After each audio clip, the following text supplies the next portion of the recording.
No! Oh, please don't leave me. Please, you don't know the harm of please. Carla, I can't take you with me. Oh, no, please.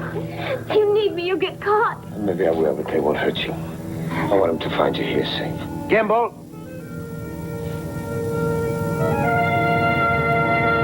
No, Papa, no. The Fugitive. A QM production. Starring David Jansen as Dr. Richard Kimball, an innocent victim of blind justice, falsely convicted for the murder of his wife. Reprieved by fate when a train wreck freed him en route to the death house. Freed him to hide in lonely desperation, to change his identity, to toil at many jobs. Freed him to search for a one-armed man he saw leave the scene of the crime. Freed him to run before the relentless pursuit of the police lieutenant obsessed with his capture. The guest stars in tonight's story, Brenda Scott, Tim O'Connor, Joe DeSantis. Tonight's episode, The Cage.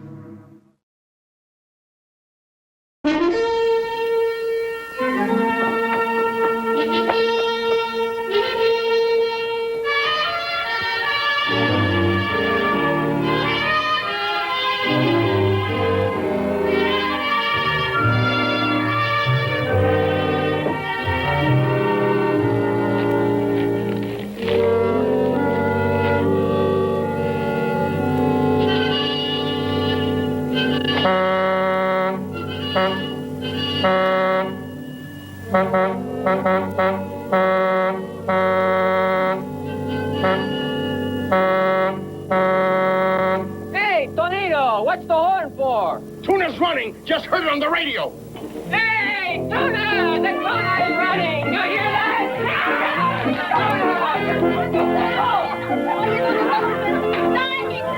Little fishing villages that dot the coastline are like the sea that sustains them. Capricious, sometimes cordial, sometimes angry, dangerous. Tonight, the village of Puerto Viejo will be festive. Handyman Jeff Parker rooms in the warehouse loft. He's had a pleasant month here, but he's made no commitments, for it's only a matter of time till he has to move on. Parker is a fugitive.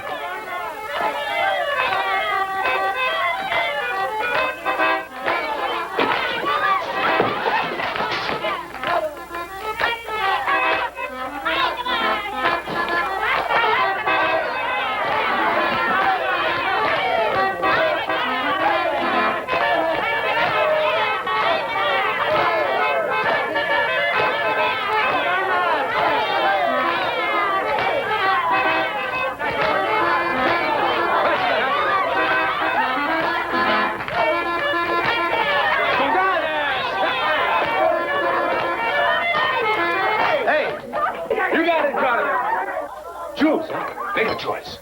Get ready, Miguel.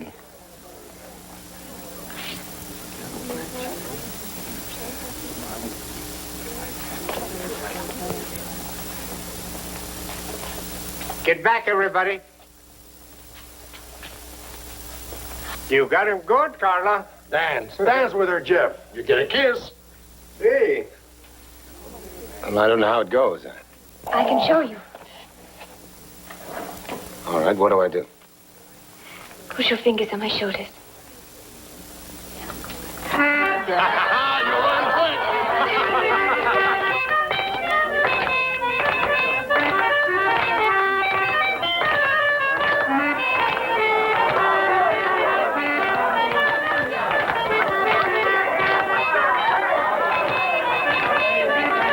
Kiss him, Carla.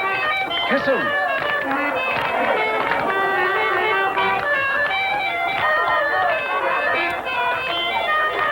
Kiss him. Bésalo, muchacha.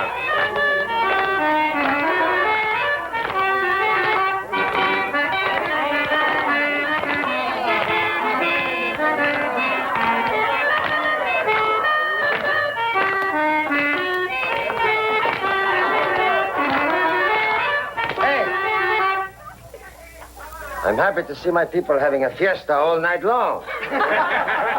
What makes you so happy tonight, huh? The tuna's running again, Joe. I heard it on the radio. Yeah, that's right. The tuna's running again. Go home. Go to bed, you old fool. I guess you're right. How am I going to take my boat chasing tuna 5 o'clock tomorrow morning? Myself? With my whole crew asleep home in bed? 5, 6 days you're going to be out there fishing.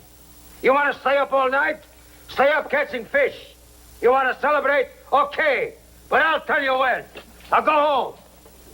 Go to bed before I break somebody's head. Carla, you go to bed too. It's late.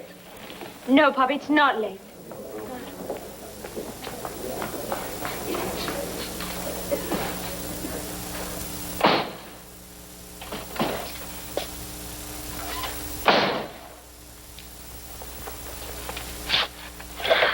Don't, Miguel. Carla, I want to see you.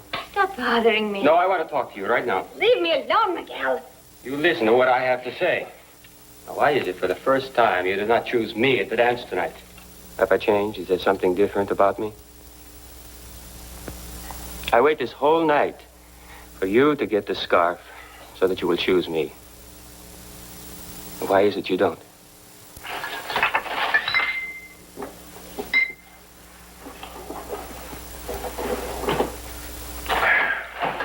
Parker, you like my daughter Carla pretty good, huh?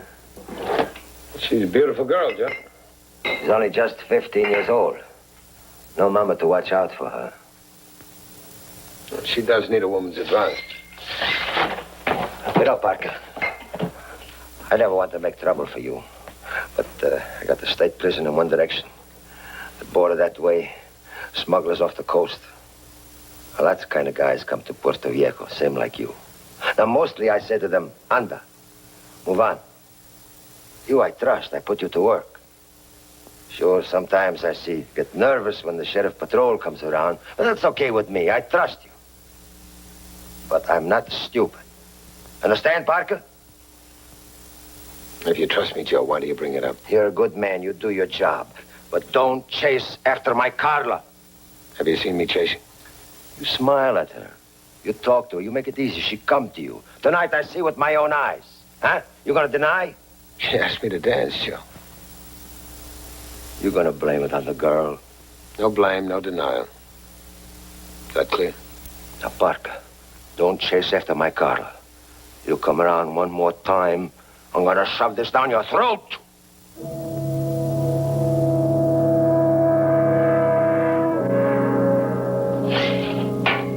Ever since he came, you act like I am the stranger. Now, he is the stranger. Me, you know all your life.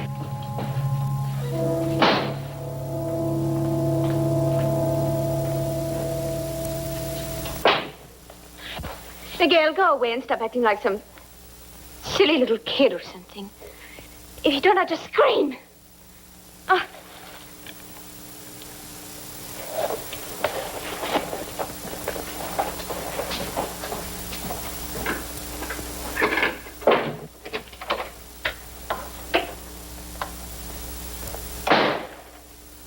Jeff?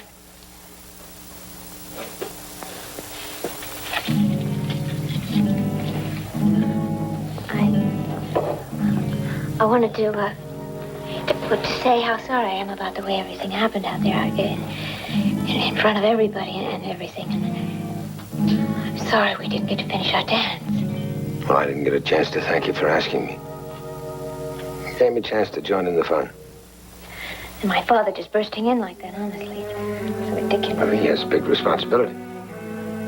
Oh, yes, I know. But I mean, you know, just because I always played with Miguel when I was little, that doesn't mean I have to choose him for everything. You know, Miguel's always bothering me, wanting to kiss me, and it's so ridiculous. Well, he likes you a lot. Still, if a woman doesn't want a man to kiss her, then he shouldn't try. But if she does, then he should know it. Well, I think Miguel will learn that. Honestly, I don't see how you can go around understanding everybody else so well.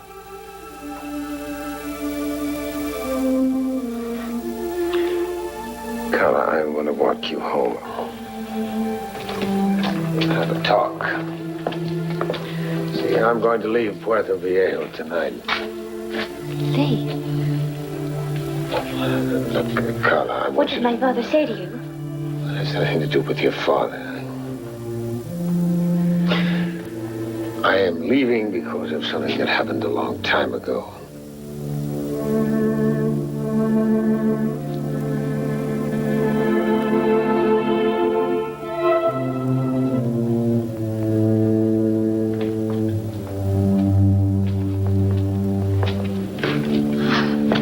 Oh, it's only Pablo. Drunk again as usual. Hey, Pablo, wake up. Go home. Usually we throw cold water on him. Pablo, wake up.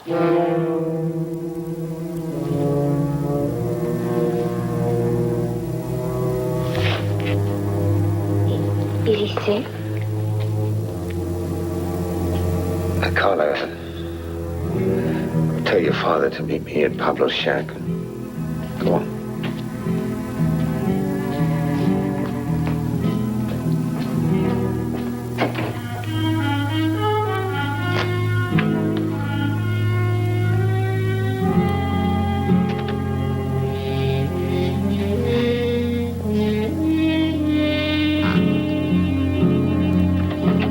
Parker. What's going on? Pablo's dead. I think it's bubonic plague. Hey, how come you was with Carla when you found her? I told you to stay away from Carla. Joe, I'd be 100 miles away from here by now if it weren't for this. Now, understand me, I think Pablo died of the plague. The plague? What do you know about the plague? You're no doctor. Well, then call a doctor. Call the public health department. You know I gotta sail tomorrow morning. What's the matter with you? Trying to louse me up? If I don't sail, I don't get no fish. Joe, half your town may be sick. One case of this is an epidemic. Okay, Parker, okay.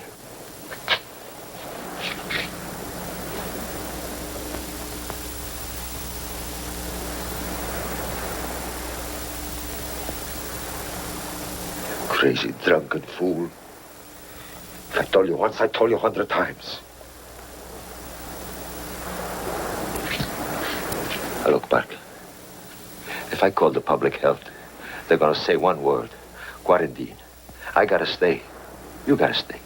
You wanna stay? Maybe the cops come. They ask a lot of questions. Where everybody been? Me, I know one thing. Them tuna fish ain't gonna wait. It's a lousy way to die, Joe. Look, maybe somebody in town is gonna get it. Maybe not. If they quarantine, I lose. You lose. Whatever you did, I don't care. I like you. Yeah? You want to get out of my town? I help you pack your things. You got to report it, Joe. All right. Tomorrow morning after I sail, somebody deports. Tonight, you got no choice. You got a choice. You get out of my town, and that's your choice. You go up to your room. You pack up your things, and you get out. Or I break you with my hands.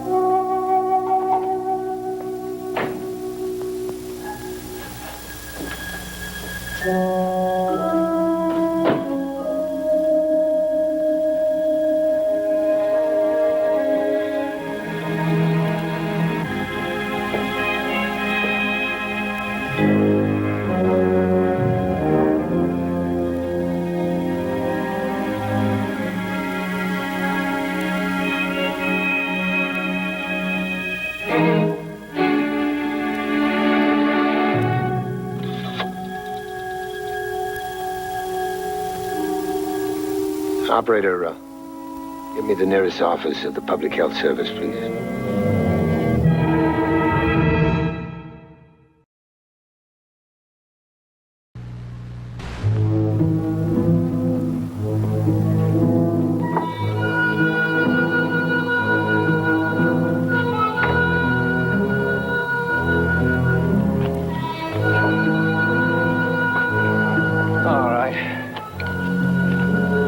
guys out of here right away. And do everything you have to keep this town sealed off. There's only one road from the highway. The roadblocks will be simple. That's good.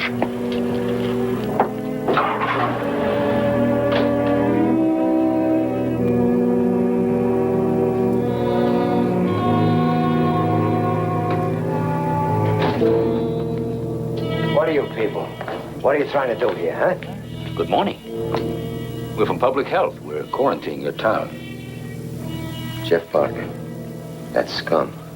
He called him, huh? Oh, no, Papa, he didn't. No. Yes, I did. Parker. You dirty scum.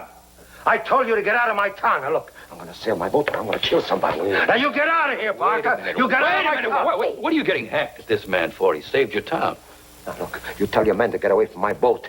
I'm going to sail for tuna. Right through the Harbor Patrol and the Coast Guard and all? Now, listen. Now, you listen to me. Nobody leaves this town.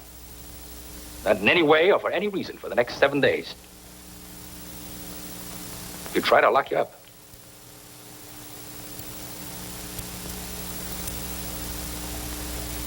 Now, look. Do me the favor, huh? This has been a very bad year. Me and my people, we owe a lot of money. I could lose the boat. Now, please, let me sail, will you? Look, me and my men, we could be on the boat 100 miles away. A week, 10 days. Same thing like quarantine, no? No. Joe, this is Dr. Davis. Examine Pablo. It's bubonic plague. In spades. You and I were in the shack. If anyone gets it, we've got the best chance. And Carla. She shook him, tried to wake him. Here, doctor. You're not gonna let my daughter get sick like that. I guess I better give you inoculations. Can't you wait on that? Okay. Why don't you tell the rest of your flycasters that I'm going to need all the help I can get. Come on. In a week, if we're lucky, it's all history.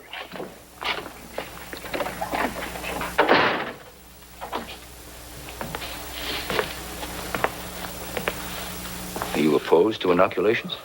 Oh, no, I just happen to know that the vaccine for this is... Well, it makes people sick. You do get around, don't you? I worked in a hospital once. Oh, good, good. I'm going to need a lot of help. Listen, come on. The first thing you do is get a couple of guys to clean this room out. We'll spray. And we'll use the storeroom as a dispensary and a fumigation depot. I'm going to call for some supplies.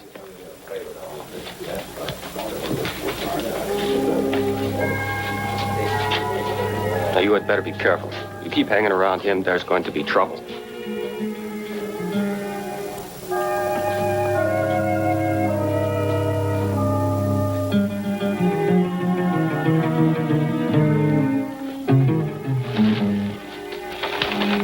Read the instructions, use the insecticide. Use plenty of it. All around the house. Anyone has a sore throat, a fever, swollen glands, get in touch with us, all right? All right, that's fine. Now, if you know anybody else that hasn't been examined, you send them down here right away. There you are.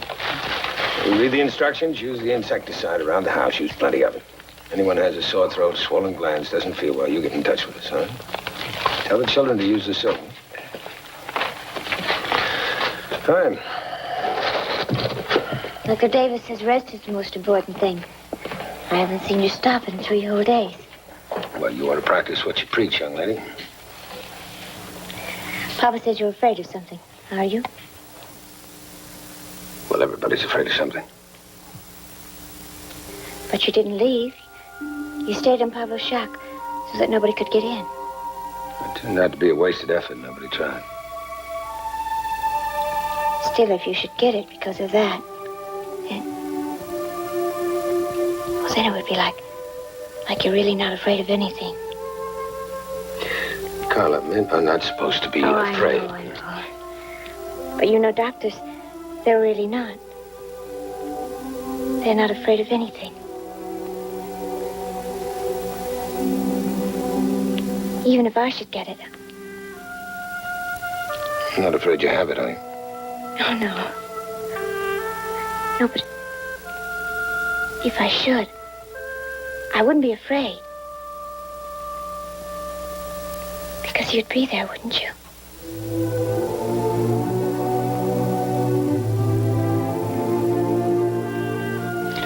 I would be then.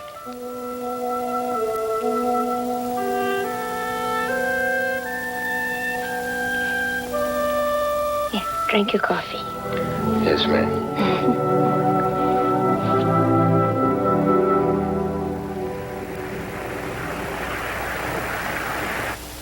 No, Parker isn't here. He said he was going to spray the whole dock front, and that's big territory. My daughter with him? Yeah. His dinner was getting cold, so I sent her to find him.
So that's who you are. What do you think it was? I don't know. A man from Mars or something. I took you some supper, but Dr. Davis said that you hadn't gotten back yet. He's usually right. That's very heavy, isn't it?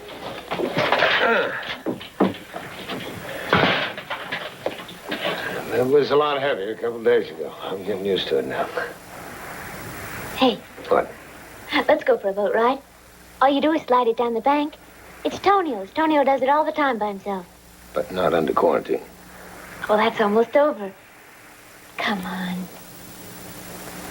If you're afraid of what Papa might think, What Papa already thinks. I'm old enough to know who I like. My mother was married when she was my age. I'm practically 16. Oh, it's ridiculous. Do you remember your mother? Very well. I don't very well. But I remember when she died. It was in this great, big, shiny, white hospital. And it was way up high. Oh, the highest I've ever been. And I just felt like I could look down and just see everything. And then Papa came in and picked me up, carried me out. And I looked at Mama and, I thought I was going to be scared. But I wasn't. Because there was a doctor there. He was standing right next to her. Oh, I wonder what it's like to work in a clean, white hospital. Dr. Davis says that you did once. What did you do? It was just a temporary job. Oh. Must have been just wonderful, though. Yes, it was.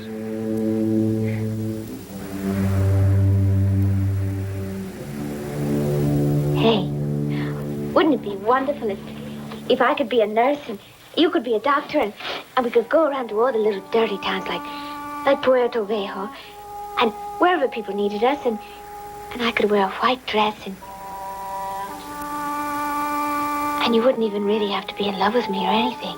Well, you're right, Carla, to separate the make-believe from the being in love part. Look, Carla, you can't be happy pretending to be in love. I'm not pretending. Is that what you think? In 36 hours, Dr. Davis is going to lift this quarantine. I'll have to leave. Yes, I think you're pretending. I think it's not very real for you to be in love with somebody who just drifted into town who's twice your age.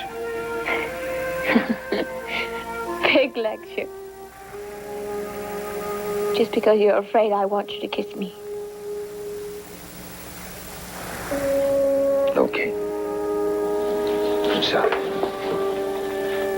Jeff, I didn't mean afraid. Carla, your love and affection are very precious things. They'll never mean more to you or to anyone than they do right now. So if you're going to offer them to someone, offer them to someone who can share them with you. When you know someone you can trust. I trusted you. How do you know what your kiss might have meant to me? Just don't go around experimenting with strangers. Experiment. Carla, there are... Oh, let me go. Carla. Leave me alone.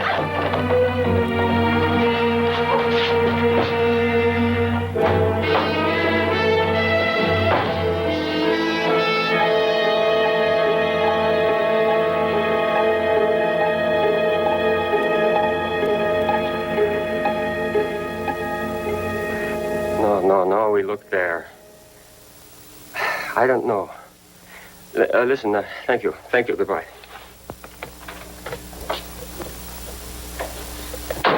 Carla? Leave me alone. Carla, what has he done to you? Leave me alone. It was Parker, wasn't it? Oh, let me go, Miguel. Your father's been looking all over this town for you.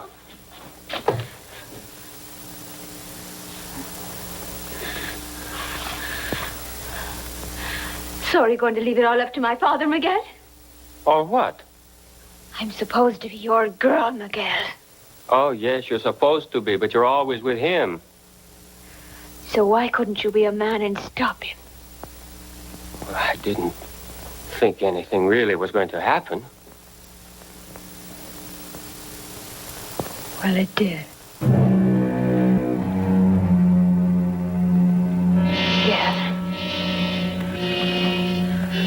Miguel, if you really liked me, you'd go out and get him for this. You'd fight for me. You would just go out there and get him.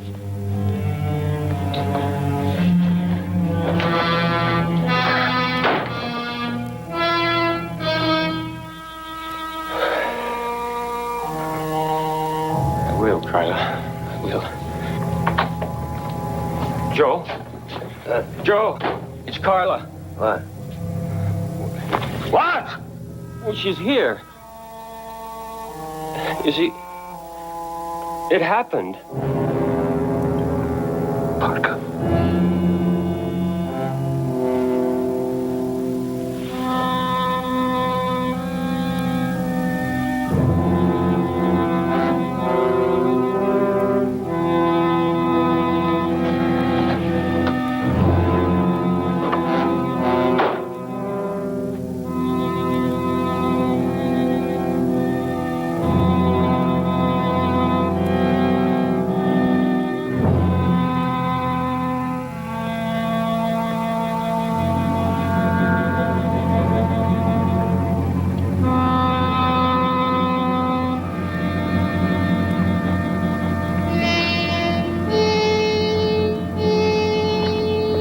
Sorry, mister. Nobody's allowed to come through. You in charge of the roadblock? Me, I'm Joe Vargas. Oh, sure. I've seen you. I want to report on a guy we got in town. He hurt my daughter.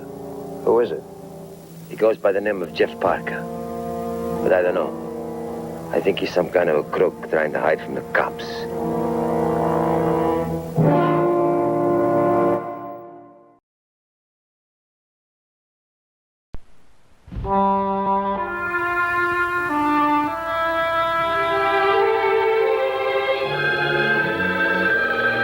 Carla, take it, will you? Carla! Carla! Hello. Yeah, this is Joe Vardez. Well, you may have lost your tuna, Mr. Vardez, but you caught yourself a shark. You turned out to be a pretty good detective. You mean Jeff Parker? Yeah. Oh, you took his fingerprints, huh? I thought he might make a habit of chasing little girls, so I had him checked out at headquarters. Found out who he really is. Uh-huh. Who? Doctor what? Yeah?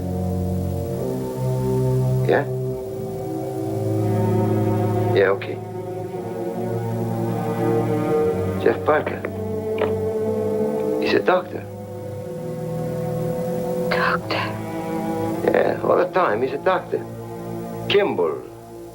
Richard. Doctor. Wait, Carla! Carla!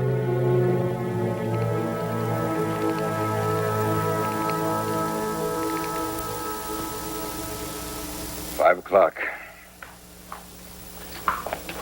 6:00 tomorrow morning, and I've got to let them take you.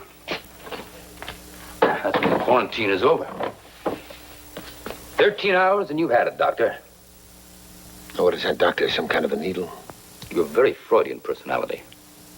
I mean, you knew you were going to be caught here. In the quarantine, yes.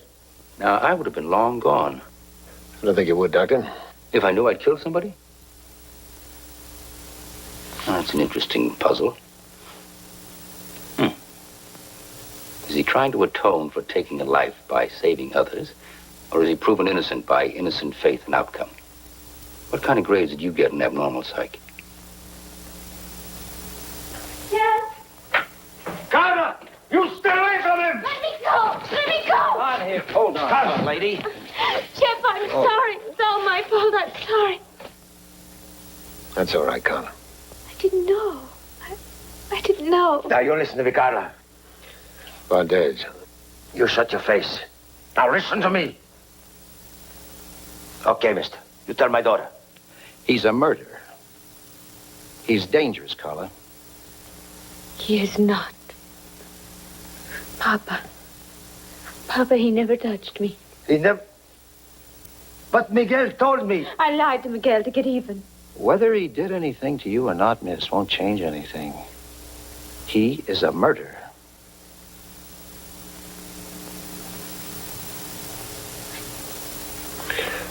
I was convicted and sentenced. Why didn't you tell me who you were? Understand me. He's been sentenced to die. He's a doctor.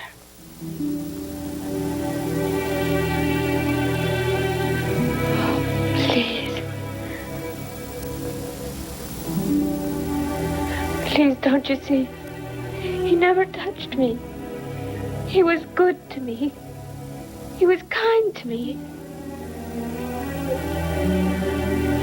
Please don't let them do this to him. Please help him.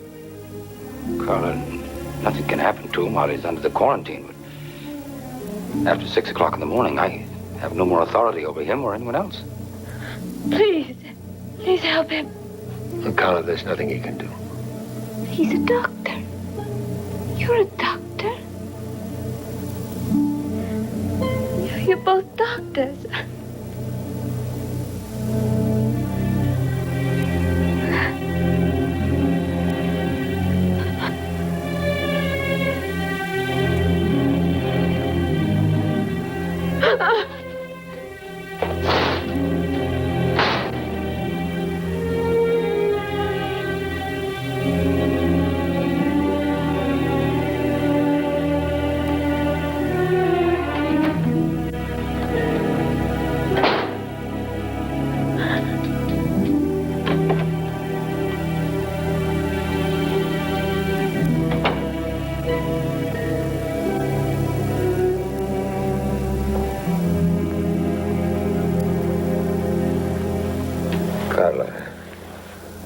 I try to think about you, you know.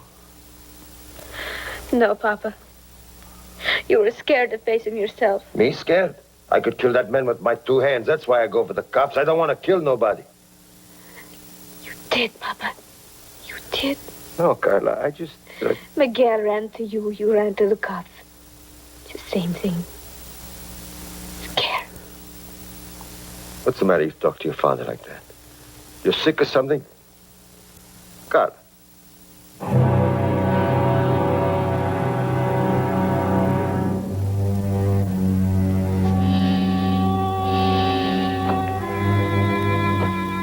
Did you take her temperature? I don't got no thermometer, but to me her face is hot like a stove. All right, young lady. Let's take a look at that throat of yours. Leave me alone. Come on, the throat. Open Leave me up. alone. Oh, stop that. Open up. Come on. Stop yelling and crying for about an hour, and you might get well in a hurry. You know how to use a thermometer? I'll leave this one with you. Might be just emotional upset. Under the tongue. You take her temperature at 7, 7:30, and 8. And you, young lady, you get into that bed and you stay there until I tell you to get up.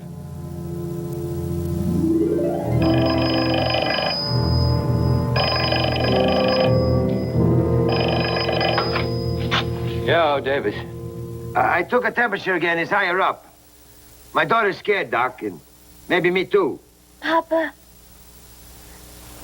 Papa, tell him, please. She want that Parker, that Dr. Kimball to come. I don't care. She want him, you bring him. You want, you can bring the cop, too. Okay.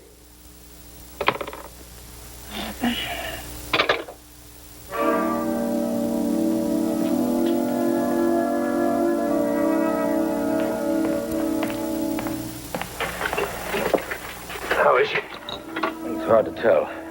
She wants you to come. Hey, wait a minute. He's a prisoner. He's a doctor. He's got no license. He's got an educated opinion. He stays here. Now, look, she's got it. We're all going to be here several more days. And I can't do it all. He comes with me.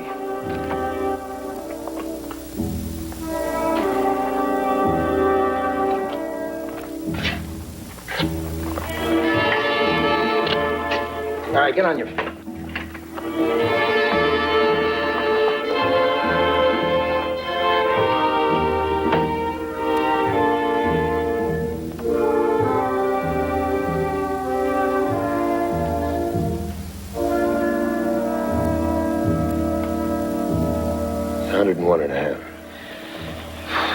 I'll have some tests thrown up in the lab. They ought to let us know by noon tomorrow. Will Dr. Kimball be here then? Yes, he will. Until 6 in the morning, then he goes with me. Negative. Everybody stays until those lab reports come back. You mean you're going to extend the quarantine? I have to. Excuse me.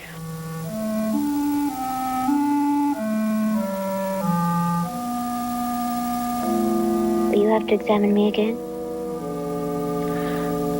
12 o'clock and 5 o'clock in the morning, Dr. Davis will be here. I don't want Dr. Davis. I want you.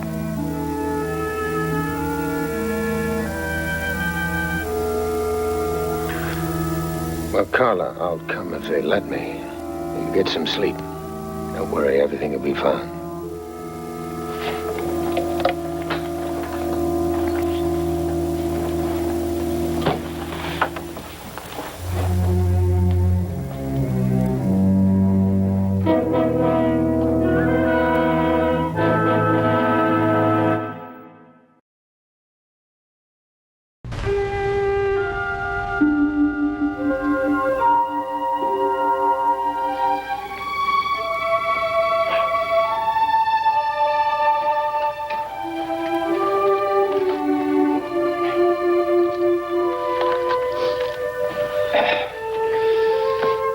Come on, Doctor. It's time to get up.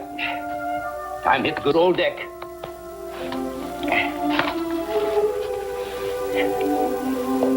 What time is it? It's 5 a.m.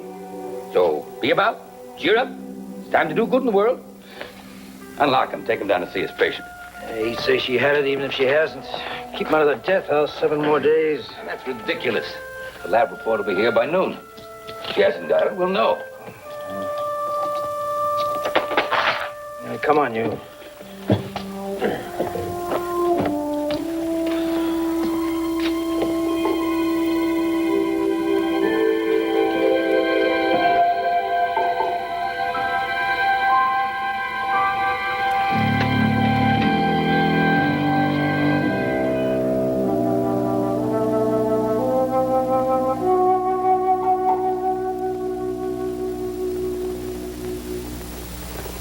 Now turn this way a little. Say, could you hold that lamp up, please?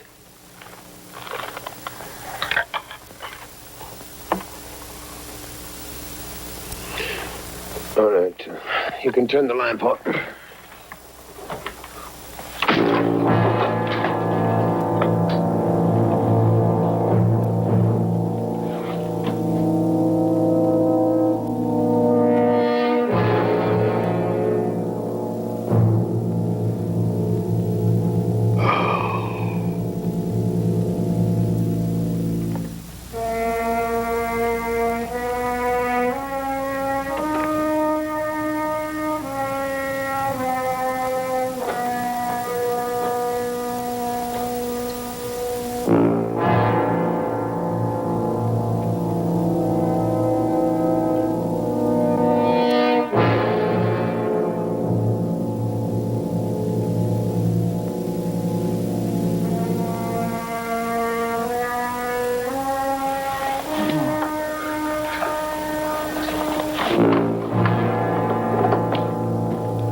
Operator.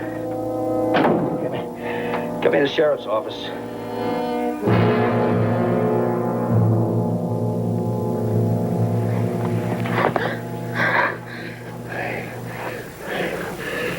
Carla, go on back. I know which way to go. I want you to say you were kidnapped. Later I will. Look, there are no big white hospitals in my life. That's what I was trying to tell you when we found Pablo.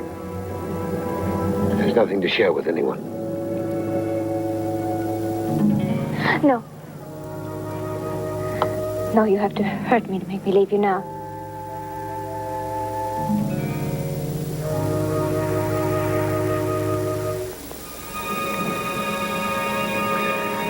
Come on.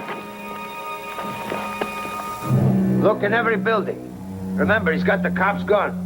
And he's got my daughter, too. Miguel, Tonino, you go that way. You come with me.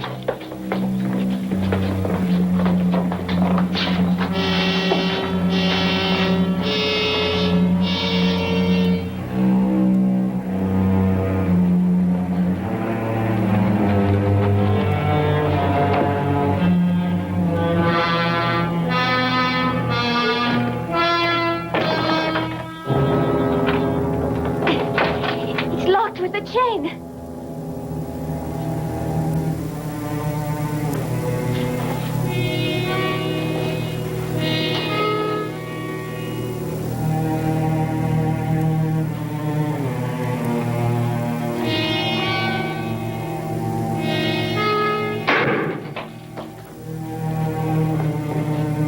The gasoline. Come back for it. Get the doors.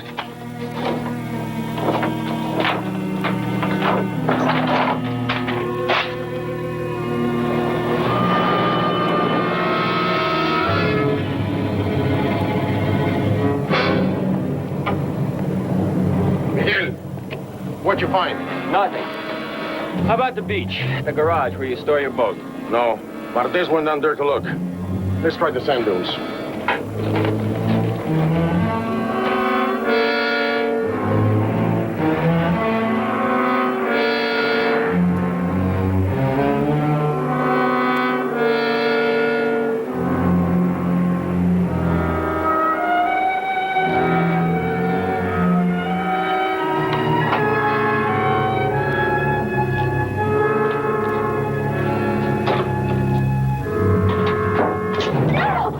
Oh, please don't leave me.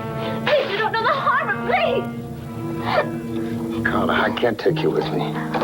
Oh, no, please. You need me, you get caught. Maybe I will, but they won't hurt you. I want them to find you here safe. Kimball? No, Papa, no.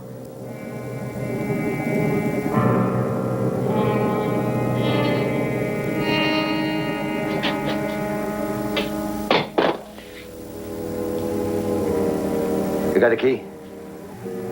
Lock that handcuff. Quick. Ain't got much time.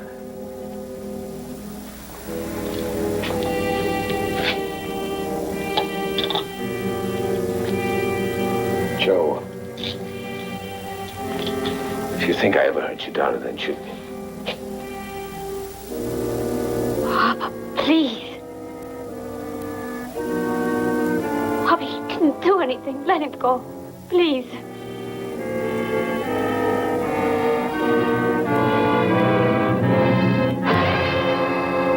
Kimball? Take my daughter and get out of here. I see you come in here. I'd point my gun straight at you. I'm gonna kill you. But I can't shoot. I gotta make up my mind, you're good or you're bad. If you're bad, I'm gonna kill you. But I can't shoot. Go on, take her out of here.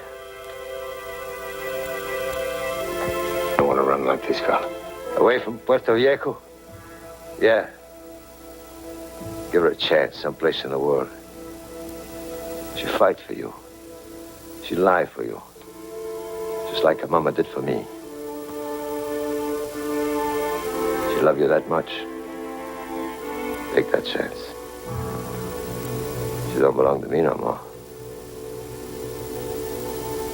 Papa. You're gonna be happy with him. Go on. Your mama died in this town.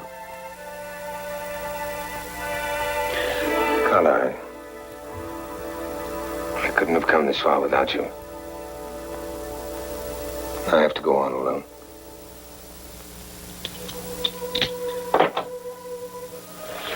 This is your home.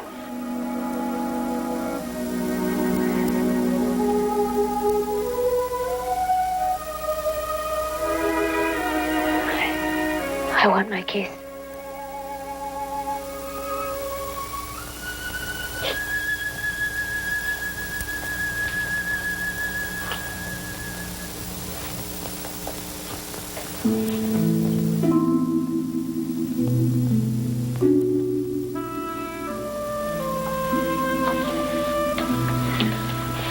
Well, I guess I made a big problem out of that before, didn't I? We grown-ups sometimes get things a little mixed up. Well, kids too. I hope you can be a doctor again. Somewhere.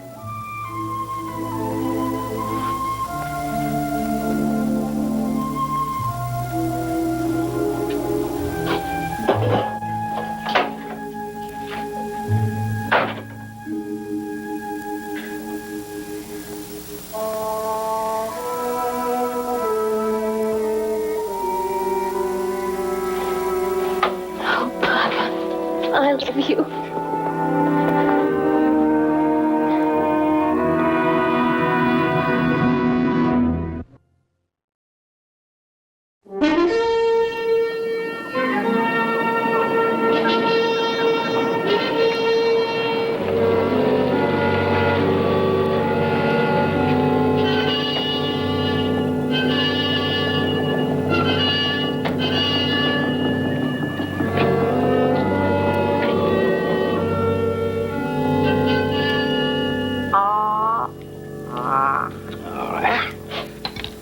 You take aspirin and you stay in bed for the rest of the day. You got a dilly of a cold coming on, which must have been what was wrong with you last night. Complicated, of course, by being hauled out in the cold by this Kimball person. Yeah, she didn't even have no coat. Can you imagine forcing her to go with him like that? Yeah. That's awful. Also, he left town at 5:30 a.m. this morning, and that quarantine wasn't up until 6. He broke the law. How's the girl? Well, she's suffering from exposure, so go easy on her. Is there any news? Found the motorboat. Empty. Everyone makes a joke about the fish that got away, but not this time, huh? Not this time.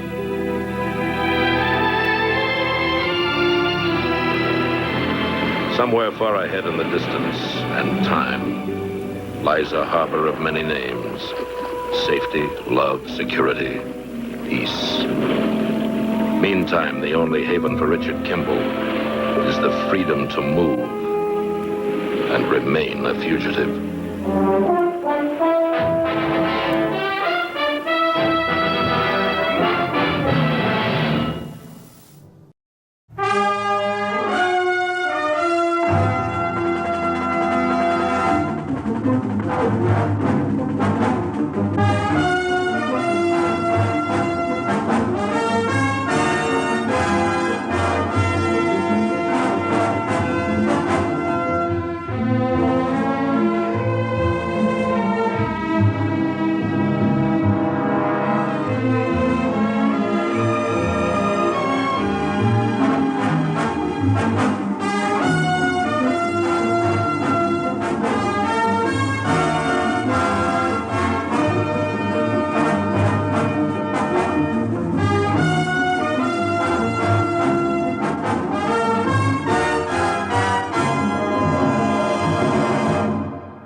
Fugitive. You and me are taking off tonight. I've got some gear for camping and I hid it behind the gym. We're going to the mountains. You ran away before, Sean. You know that doesn't work. Yeah, but this time it's going to work. I've got the keys to the station wagon. I've got you to drive. We'll leave tonight as soon as it gets dark. You won't even miss the car till Monday. Well, you are out of luck, son. Give me those keys! Look, I'd do anything in the world for you as a friend, but not this way. Double crosser! I hate you! You're just like all the rest!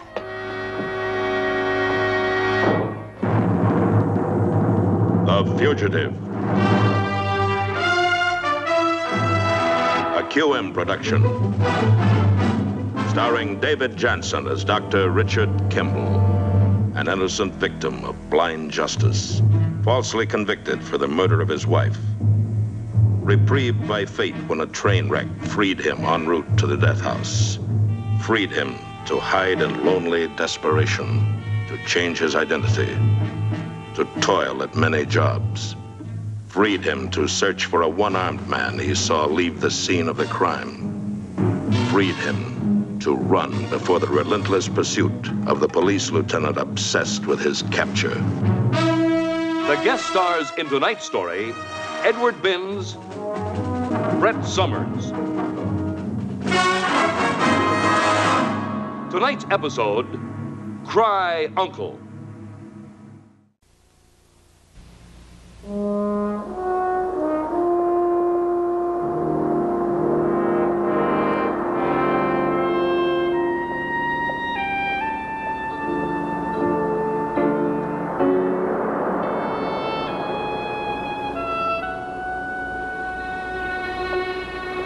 After a while, one town is much like any other. And even a man running from the law must pause occasionally for the routine of everyday life. But for Richard Kimball, everyday life is anything but routine.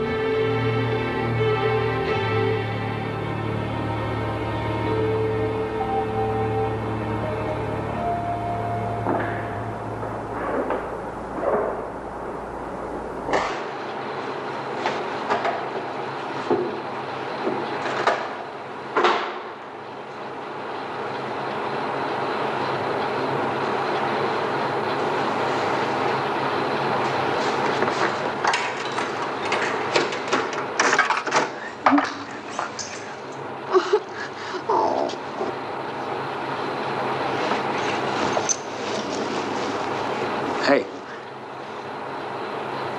What's the matter? I lost my quarter. Oh, when am I gonna get it? Hey. Is that it? Yeah. Thanks. All right, Gus. Give it back. I'm warning you. Look, it's not important. It's just a quarter. Gus didn't lose any quarter. It's just an act he puts on to get money out of people. That's a pretty good act. He's always doing things like that. He your brother? Nah, she hates me. We're from Valley Village. Oh. It's just outside of town. It's a child care center, like an orphanage, only some of the kids have parents. I have to look after Gus a lot.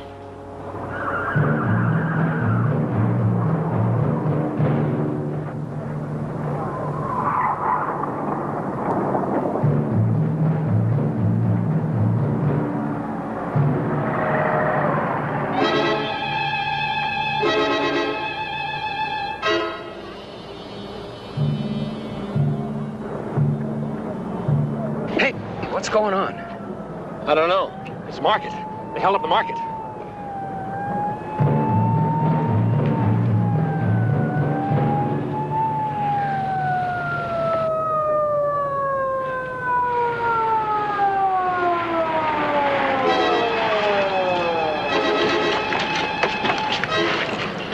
Move it down that way to the left. All right, everybody back. Keep down. You two men, move in. Loud. They're out here somewhere. You know what he looks like, Sarge? They wore masks. Just make sure nobody gets out. 5-7, 5-7, come in. Cover the left over there. Cover the exits. 5-7. Nice of him. Come in. Yeah, put Charlie in the horn, will you? Here, tell him to get those men down here. Yeah.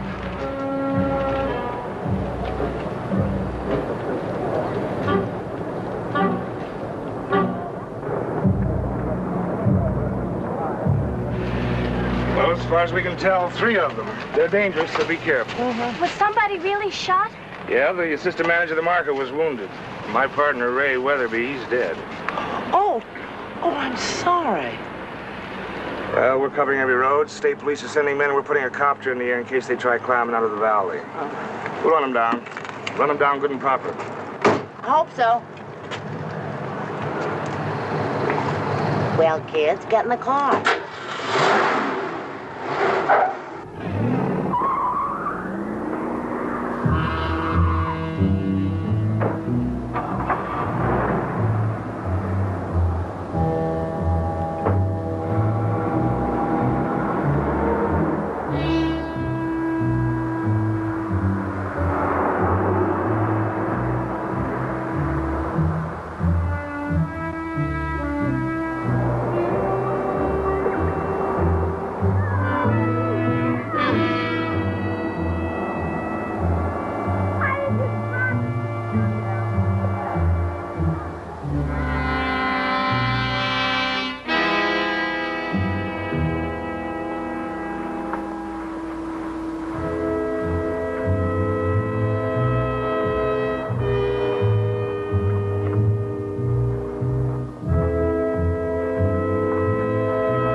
Hey, kids, don't forget your laundry.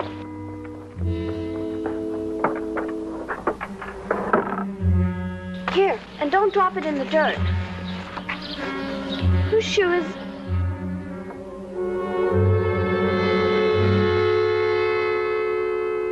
And don't scream, Kathy. You remember me, don't you? The laundromat? What are you doing here? You one of the robbers? No, Garside. Well, I was with you when that happened, remember? But why'd you run away? Why'd you hide in our car? Well, Kathy, that's a little hard to explain. Look, I know you believe that I'm not one of the men that held up that store. I know, but... I better go. And do me a favor? Don't tell anyone about me. You see, all I want to do is get out of here and get away. I won't bother anyone, I promise. We could tell them you were with us. No, that might not be any good. You see, maybe they won't believe you. It'd be better if you just didn't say anything, then nobody'd ask. You see, Kathy, I'm a stranger, and the police are looking for the men that held up that store, and they were strangers too. And all I want to do is just get away if you'll let me.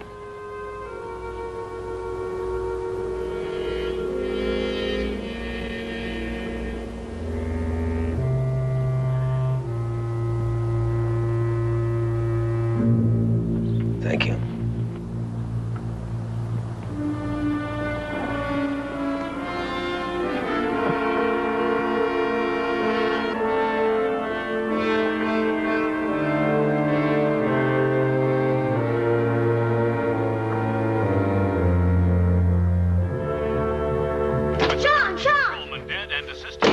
Lyle T. Freeman on the critical list.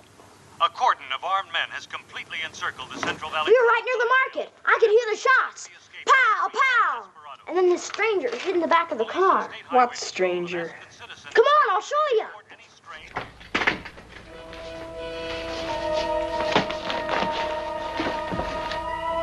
There he is.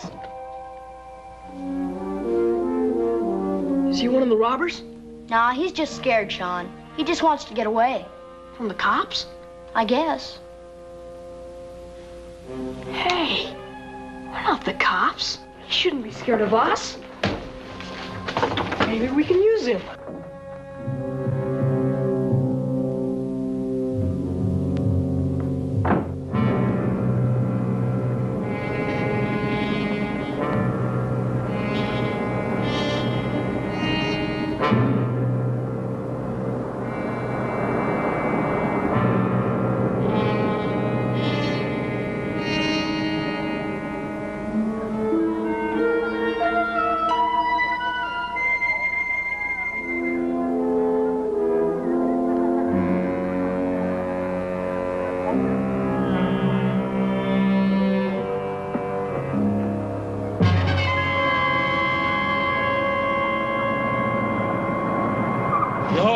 keep your eyes open.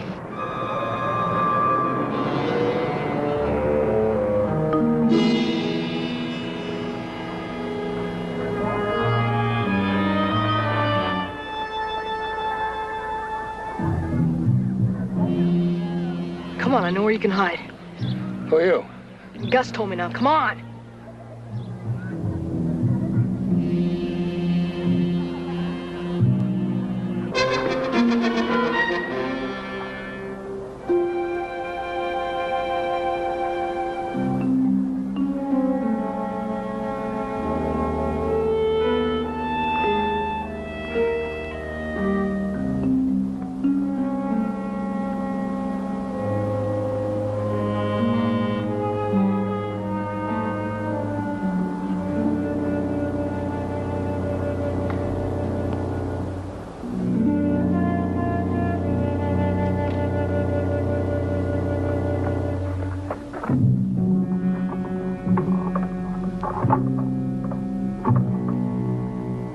In here, come here.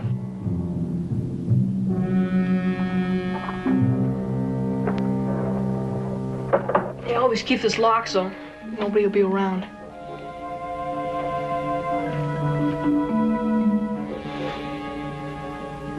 The gardener's gone to Selby for the day.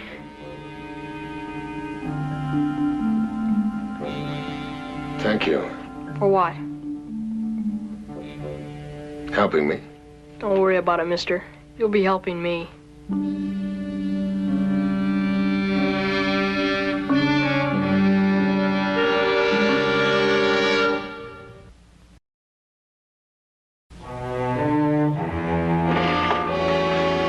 We'll drag the area house to house so we don't turn up with something soon. Well, I'll double check with the counselors and talk to the staff, but I'm sure everybody's been alerted.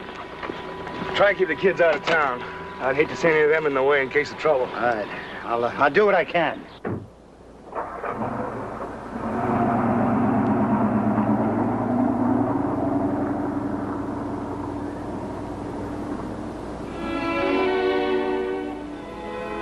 Sean!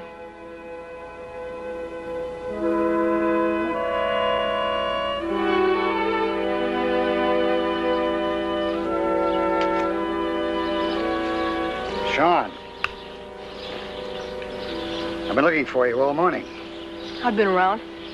You know, I didn't get much sleep last night thinking about what happens on Monday. Mr. Kovacs, no one said you had to lose any sleep over me.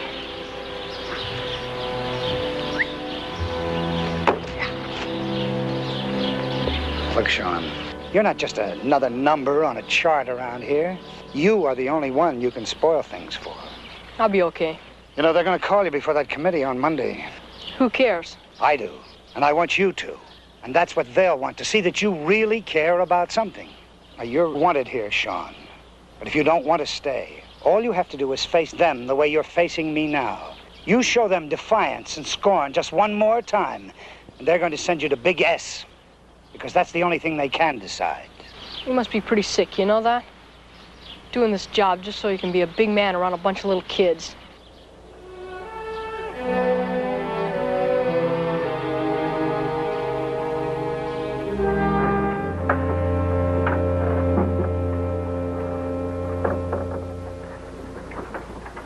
Hi. Sean said we should keep you company. We're supposed to be right back. Oh, he went to steal some food for you. We have to go in to eat lunch pretty soon. Now, Kathy, I don't want him to steal things. It ain't in trouble. It's fun. The police have gone, I think. I saw the car leave. What are all those other cars? Oh, those are parents and relatives. Saturday's visiting day.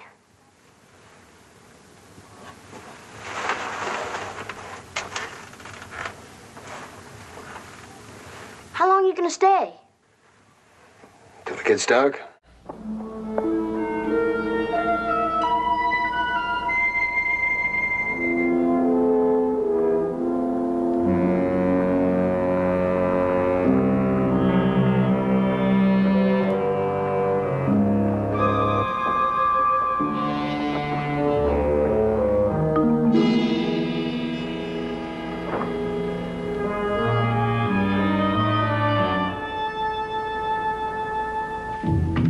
Everybody out!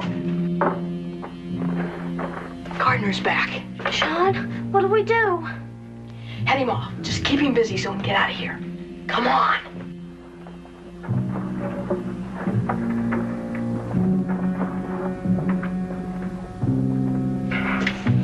Come on.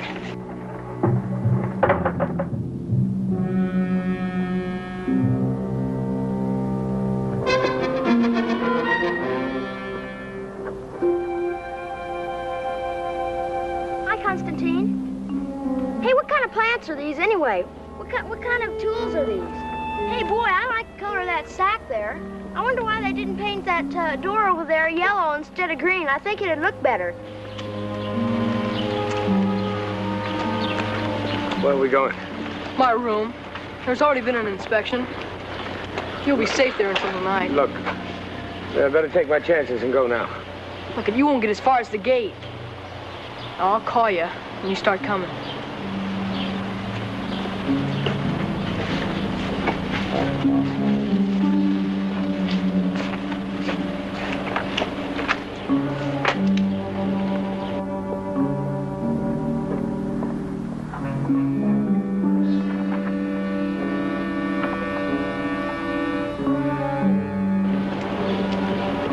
Okay.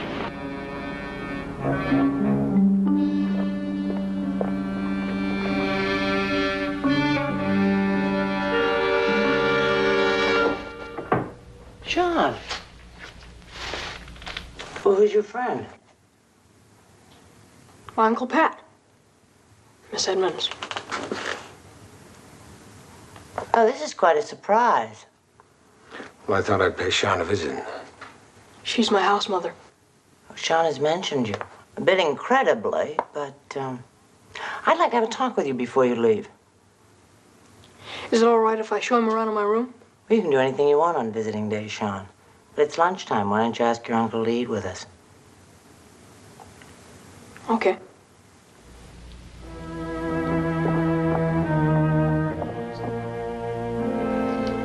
Well, I've had all sorts of jobs lately. I guess Sean's kept you pretty well informed. No, Mr. Thomas. In fact, I didn't even know you'd been writing to Sean. Well, I can remember starting at least 2 letters. Forgot to tell you, Miss Edmonds, when I took off and went home a few months ago, I found some letters. Mister? Are you really... Ow. Shh, Gus. Don't interrupt Sean's uncle. Hey, how about some table manners? What was it you wanted to ask us? Oh, excuse me. There's Mr. Coley. Josh, that man over there is Sean's Uncle Pat. Finally. Listen, I haven't told him that Sean is up for committee discipline yet. We'll see. Sean, do you want to introduce your uncle? Sure. Uncle Pat, this is Mr. Kovacs, head counselor. How do you do? We never really expected to see you. Well, I just happened to be in the neighborhood. Would you make a point of seeing me before you take off again? Mr. Kovacs, I told you he'd come back. Yes, well, after lunch. All right.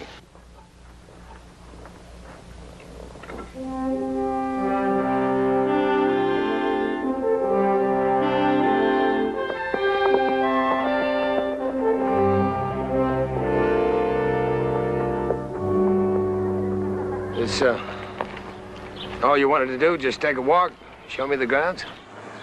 No, the walk is for me, Mr. Thomas. I have to find some way to talk to you without anger. Am I that provoking? You know he made you into a substitute father. He gave you more than most fathers ever have. How can you walk out on a grieving child? Well, I'm sorry about that. No, don't say sorry to me. That boy's life has been kicked to pieces. It's too late for sorry. Is that the fault of one man? Who are you going to blame it on? Fate? His father is killed, his mother dies? That's God's fault? Is that it? Sometimes kids twist things out of proportion. Proportion? You desert a boy while his mother is dying at his most helpless moment. Then just because you come back, he forgives you? No, mister. That's loneliness and desperation out of all proportion. Well, what's going to happen to Sean? Maybe you can tell me. He's afflicted with antisocial behavior. The courts call it criminal, but to me, it's a disease he caught from you. If you don't help him now, he's on his way to what the kids call Big S, the state mental hospital at Selby. Well, isn't that a little drastic for a 12-year-old kid? He's run away from 2 foster homes, from here 3 times. He fights with everybody. He's incorrigible, Mr. Thomas. He doesn't care. He has never shed 1 tear. Well, I'll talk to the boy. I'll see what I can do. We have a couple of empty rooms here. Maybe you could stay for a while. I'm sorry, I can't do that. You'd better... Go ahead. You want to hit me? Oh, yeah. Big football hero. You'd like it physical, wouldn't you? How would I get the feeling that you would, Mr. Kovacs? You're looking for some kind of punishment because you failed with Sean.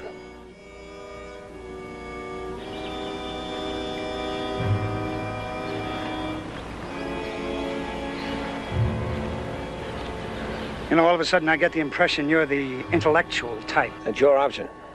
But Sean has always described you as a moose, a muscle. Star fullback on a high school football team. I played second string, sat on the bench. It was long before Sean was born. It's like you said, he built me into something important.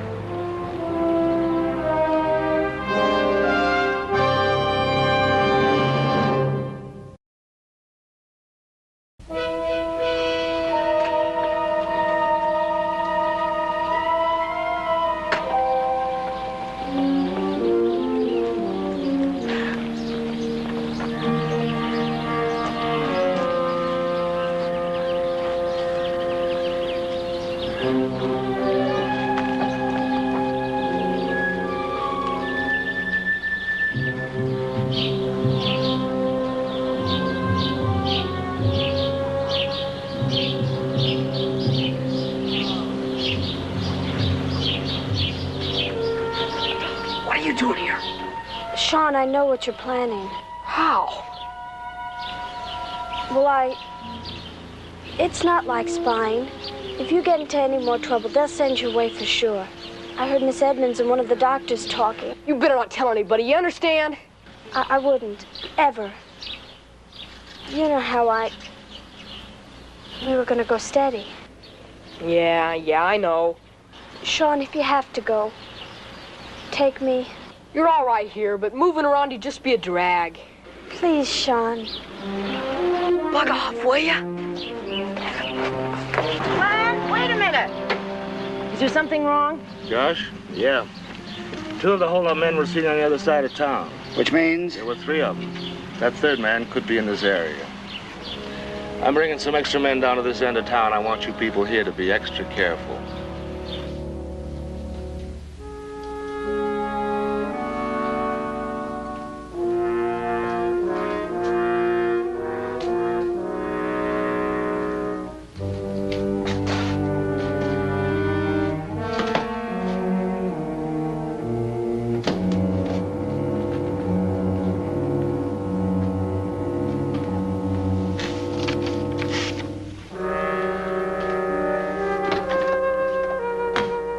Who said you could mess around with my stuff?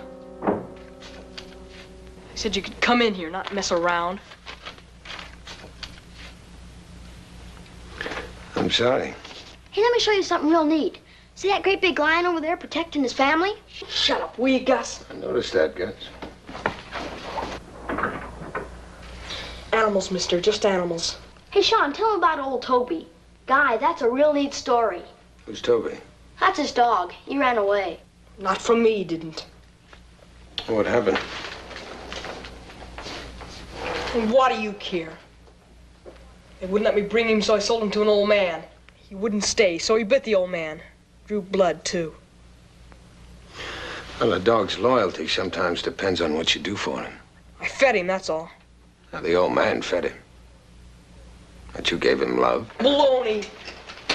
I didn't have to give him nothing. He was my dog and he knew it. Now shut up about my dog.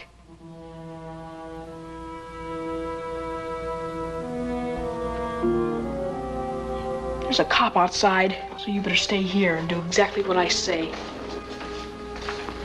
Because if you don't, I'll tell him all about you. Now stay here.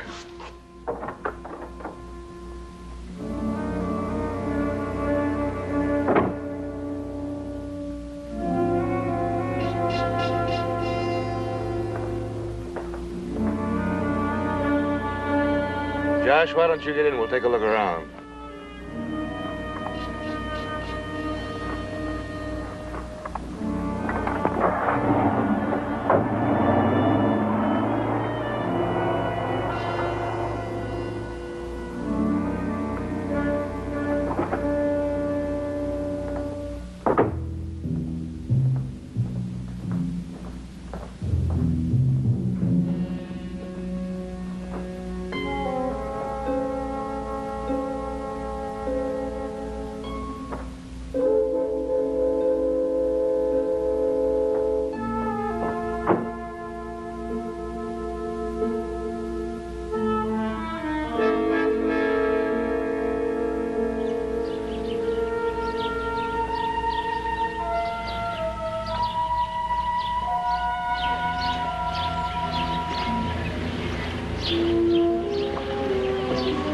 Sean. I told you to stay in my room. Sean!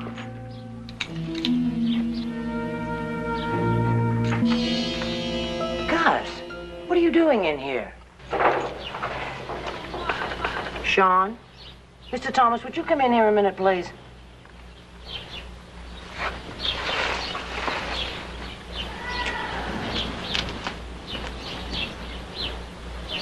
Oh, Gus. You've broken the rules before, but you've never really cheated. Come on now, what's going on here? You know, I always give credit for people who tell the truth. I don't believe that Gus did this on his own. I was just coming to tell you, Miss Edmonds. We were walking by and we saw Gus climbing through the window. Is that true, Mr. Thomas?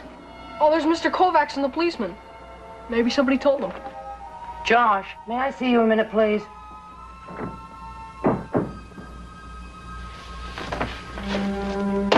Gus, you know that oath we took? You understand, don't you?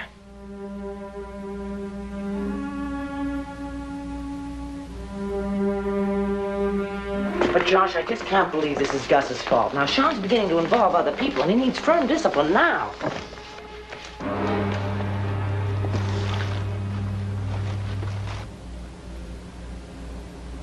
Gus, why did you have to get into Miss Edmonds' office? Was it money you were after? Mr. Thomas, how do you think you managed to get in? I wouldn't know. Boy, that age, you need help. Did you climb in by yourself, Gus? Oh, Sergeant, this is Mr. Thomas, Sean's uncle. Oh, so you belong to our little troublemaker. He's made me earn my pay more times than once. I've been hearing then. We've been double-checking the area for any strangers. There's a manhunt on for 3 killers, but I guess you know that. Any luck? Well, we figure they're laying low until dark, but we'll get them. Josh, you know what I can do? No, I think I'll just take Gus into my office for a little private conversation. Gus?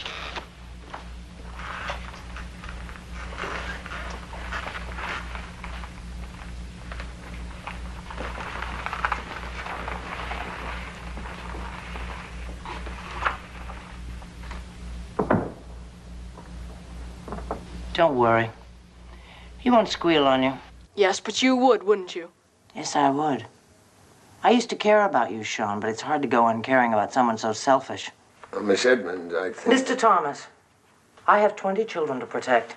Most of them are nice, sweet, cooperative youngsters like Gus. I happen to think this boy is a bad apple. Now, I know it's because nobody ever cared about him, but it's too late now to cure it with loving kindness.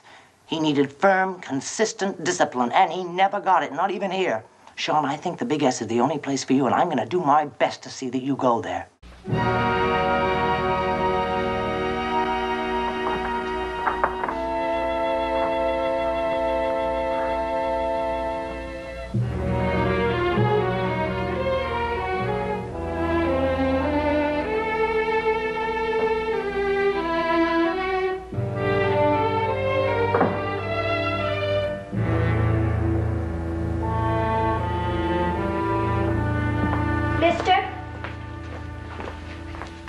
saw you and...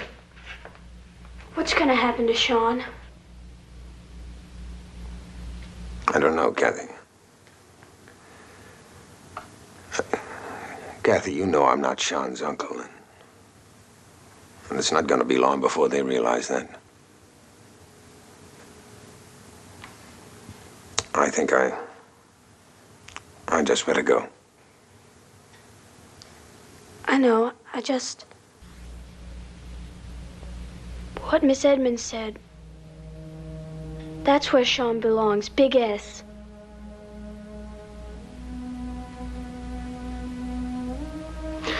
Kathy, you can help him.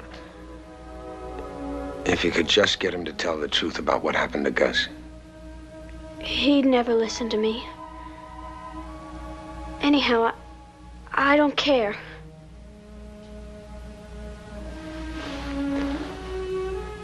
You sure you don't care? Sean and Gus are planning to run away tonight. That's why Sean's been helping you. Because he needs you for something. For what? I don't know. I told you, I don't care. Get caught. And they'll send him away. I don't care. I got the impression that you and Sean were sort of special friends. Sean's nothing but a big, fat drag.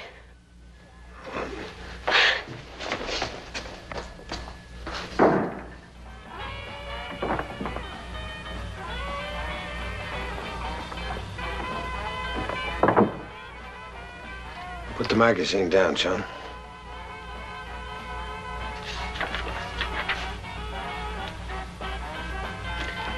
Put the magazine down, Sean.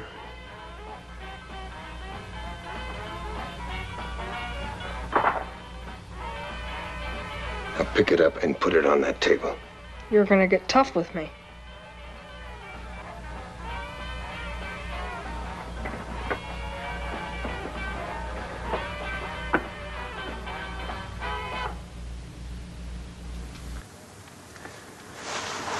Now, Kathy tells me that there's something you want my help with. Dumb girl.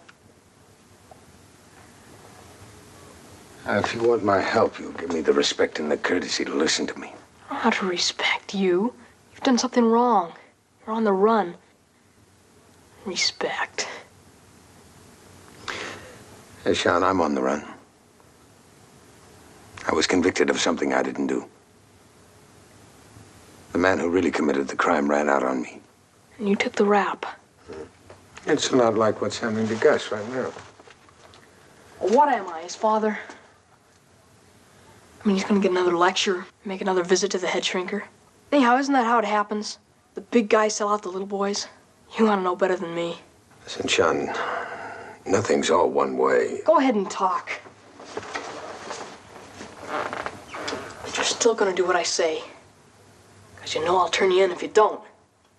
And you're scared. Yes, I'm scared. But I'm used to that, Sean. What really frightens me is what's going to happen to you. Don't give me that. You don't care about anyone but yourself. And you wouldn't help me for a second if I didn't force you to.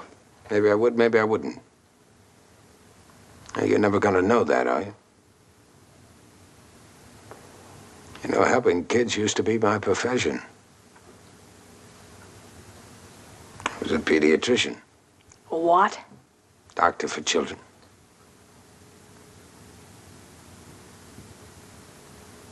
Hey, that's great.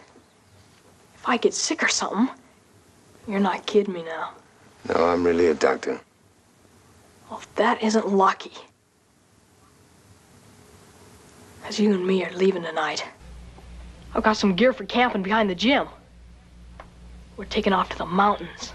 You ran away before, Sean. It didn't work. Yeah, but I will this time. I've got the keys to the station wagon, and I've got you to drive. We'll leave tonight as soon as it gets dark. They won't even miss the car till Monday. I was going to take Gus along, but he's too little anyway. What about Kathy? Who needs her? She's a friend. Sean, she looks up to you. She thinks you're about the greatest thing that ever happened. You know the way you feel about your Uncle Pat? What are you gonna do, run out on her like he ran out on you? Well, who cares about her? What did she ever do for me? All I need is you to drive that car. Well, you are out of luck, son. Give me those keys! Look, I'd do anything in the world for you as a friend, but not this. You better give me those keys or you're gonna be sorry! I'm your Uncle Pat, remember? You told everyone that. Now, all I have to do is walk out that door. Double crosser! I hate you! You're just like all the rest!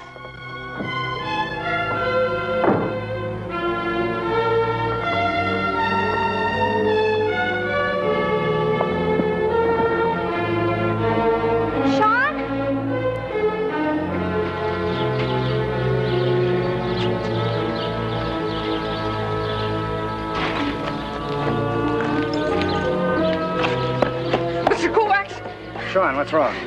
I got something to tell you. What is it? Well, go on. What is it? It's my Uncle Pat. Yes? What about it? Well, he's not my uncle. I've never seen him before today.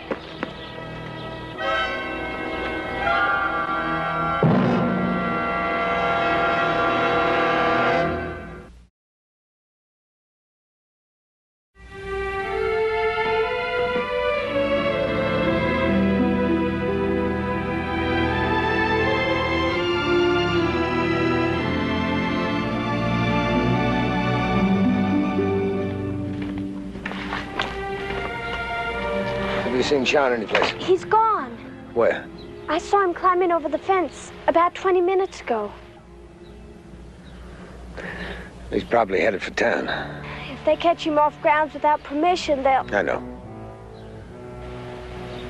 He told Mr. Kovacs about you. That you weren't his uncle. Yeah, I thought he would. You're not going to take the car. Yes, kid. I'll leave it where it can be found.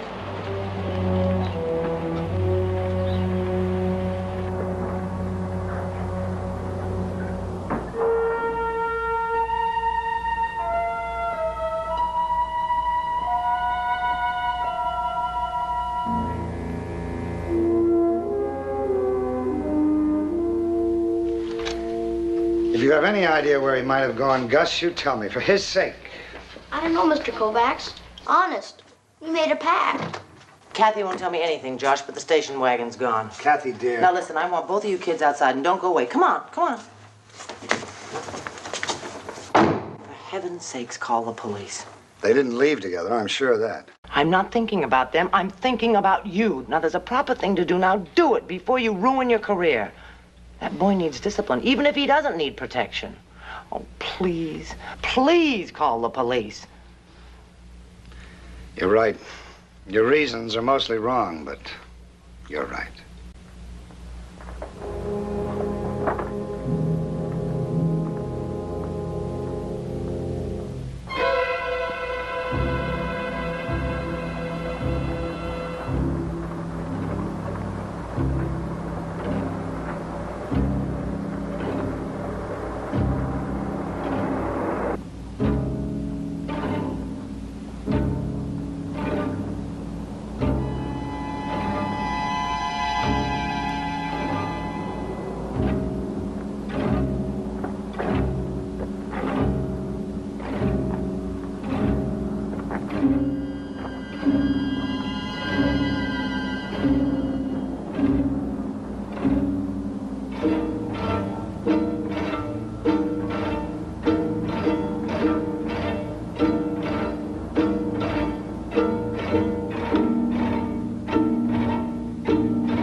Sean.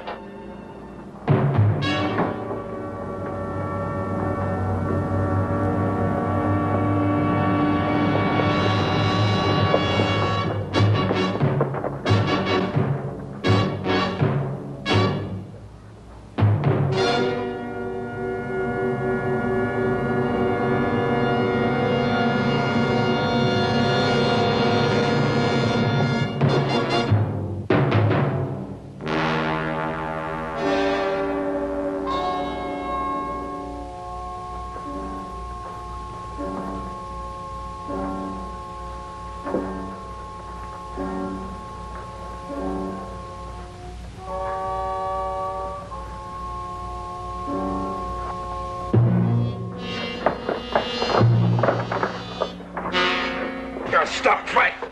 Will you stop fighting, everyone? Just what's it to you? Just what's it to you? It's a lot to me. I got my neck out of my... Why'd you stop me? You're headed for more trouble than you can possibly understand, Sean. What's so bad about trying to get away from a bunch of double-crossers? They caught you before, Sean. They'll catch you again. I haven't caught you. And they haven't caught me. And I've been double-crossed, too. But a lot of people have helped me. Now, I'm not just running away to play. I'm trying to find the man that killed my wife.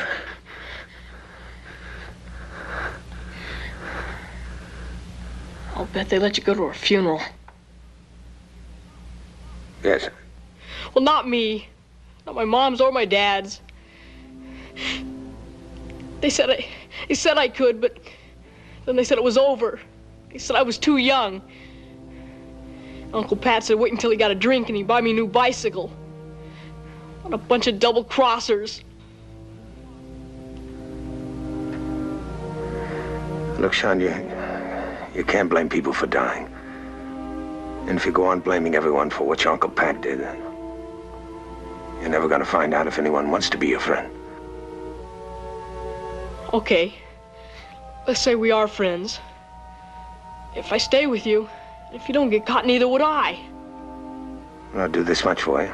Well, I'll do for you what I can't do for myself. What? Take you back. You liar! Double-crosser! Now stop it. I don't want to hurt you. Now stop it. Okay, what are you gonna do? I'm going to take you back to Valley Village. That's a lie. You wouldn't dare go back.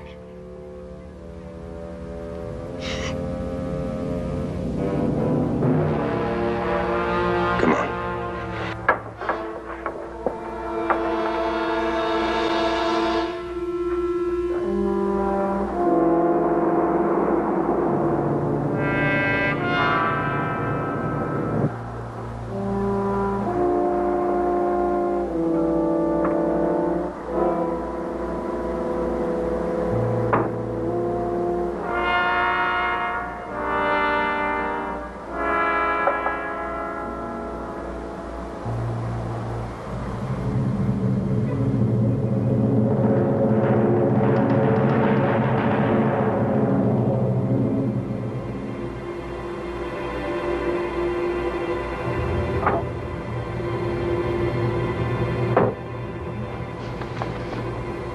Gotta be crazy.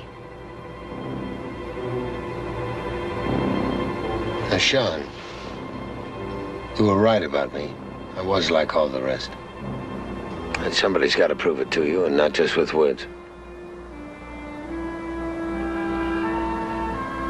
Let's go.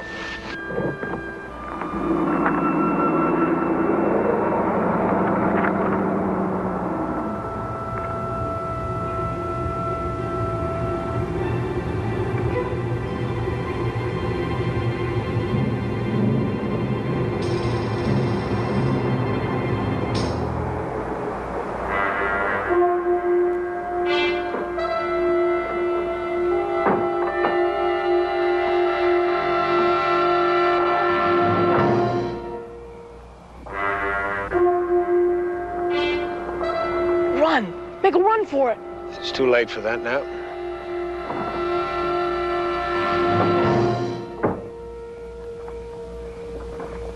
I'd like to have a talk with you, mister.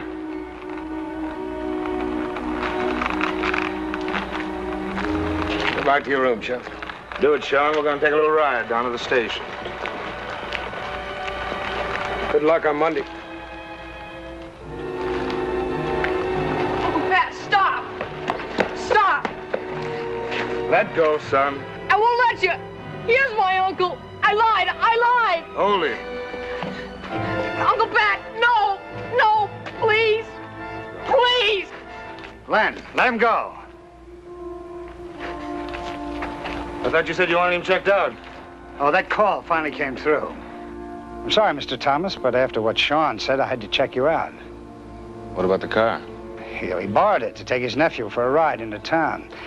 It's all right with us, but you should have asked permission first. Well, I'm sorry about that.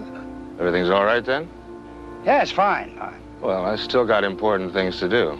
We got 2 of those men, but I got that 3rd joker to run down yet. You didn't happen to run into a short, stocky character, light hair? No. We'll get him. Night.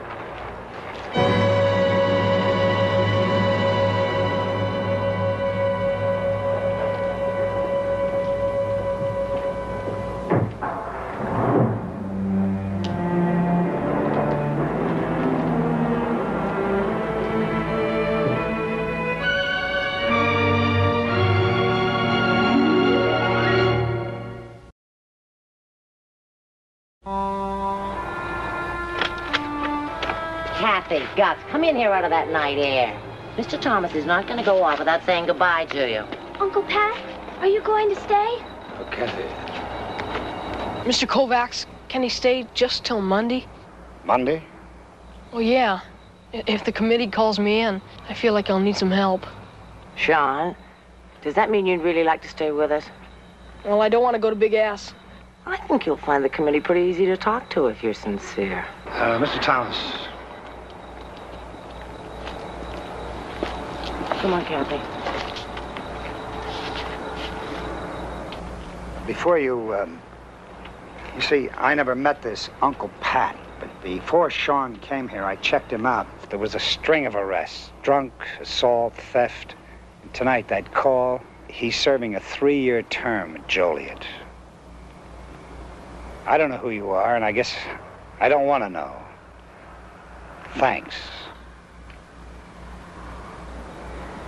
I'll get the car.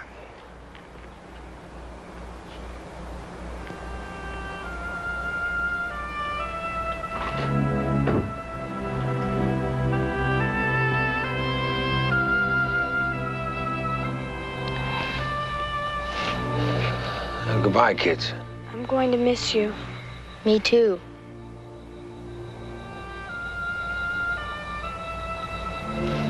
Sean. You write me? I'll write to you, Sean. Sure.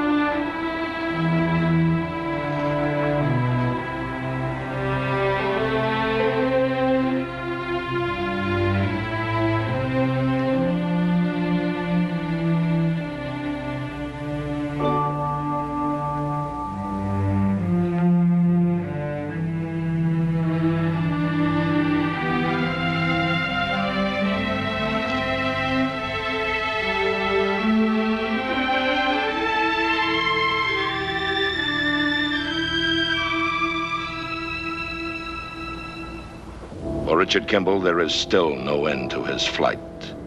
It could come tomorrow, or next year, or never. But tonight, Richard Kimball is almost content for having helped find a home and an end to running for another fugitive.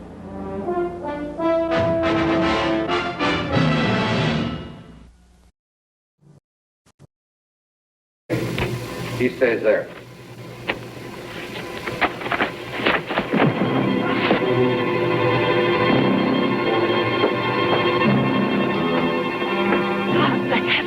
Be quiet.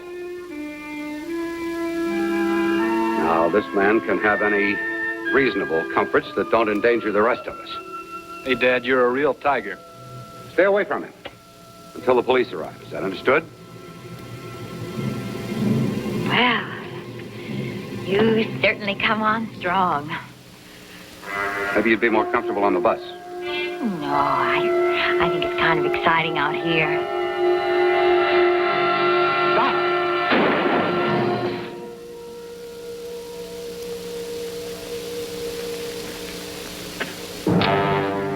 I could have shot you dead. I tried to escape, and you stopped me. Now, isn't that something to be proud of? I'd like to turn you over alive. But try another break and I'll kill you. The Fugitive. A QM production. Starring David Jansen as Dr. Richard Kimball, an innocent victim of blind justice, falsely convicted for the murder of his wife. Reprieved by fate when a train wreck freed him en route to the death house. Freed him to hide in lonely desperation, to change his identity, to toil at many jobs. Freed him to search for a one-armed man he saw leave the scene of the crime. Freed him to run before the relentless pursuit of the police lieutenant obsessed with his capture.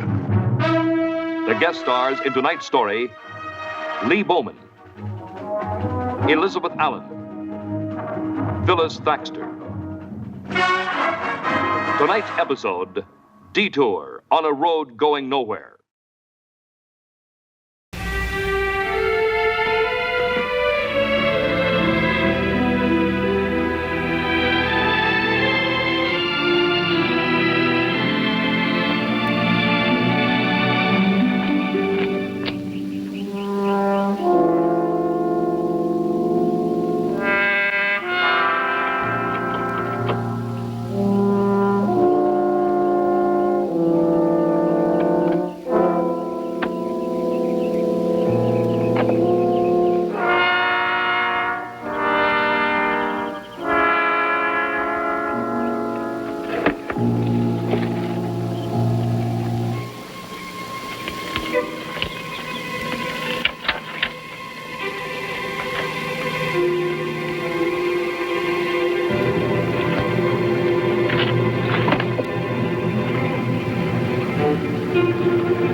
Put it back. It belongs to a friend of mine.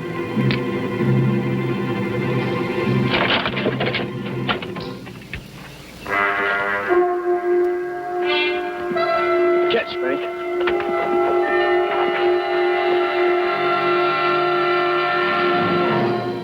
Never chase a thief. Not if your own fear of capture is probably greater than his. Even in the fashionable remoteness of Indian Lake Lodge, that fear haunts this clerk, who calls himself Stu Manning. In other times, Richard Kimball might have enjoyed vacationing here. But there is no vacation for a fugitive.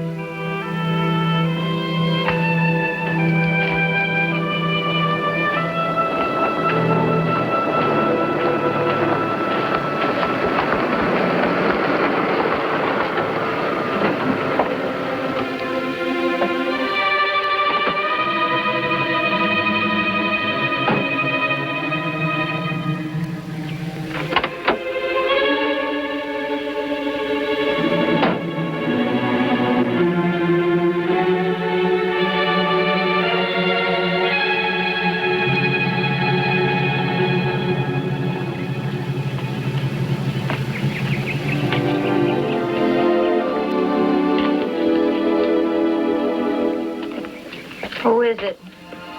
I'm almost afraid to say.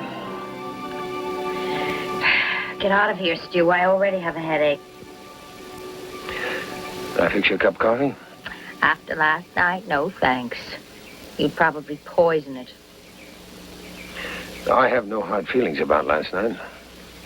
To prove that, I'll even fix your tire for you. My tire? You've got a flat tire. Can't lock this up. Somebody tried to steal in. I've got to go to Hazleton today. I can't have a flat. You got a spare?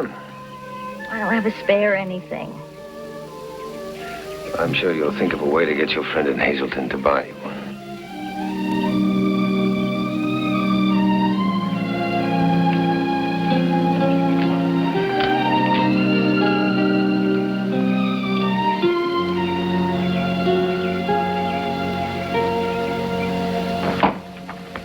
Bob, where's Manning? He said he's going to check the heat at the pool, Mr. Platt, and then go up and close cottage 12. Go get him. Will you bring him in? I want to see him right away. Andy, step in here a minute, will you?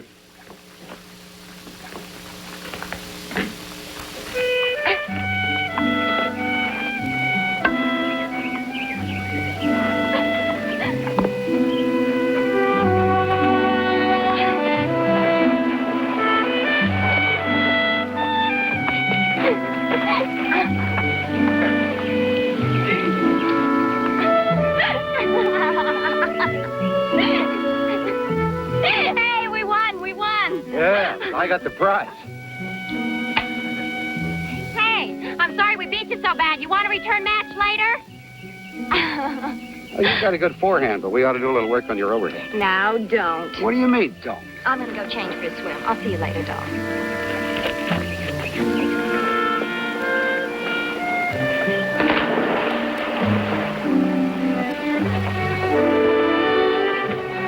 Excuse me, Mrs. Langner. Have you seen Stuart Manning? No, I haven't.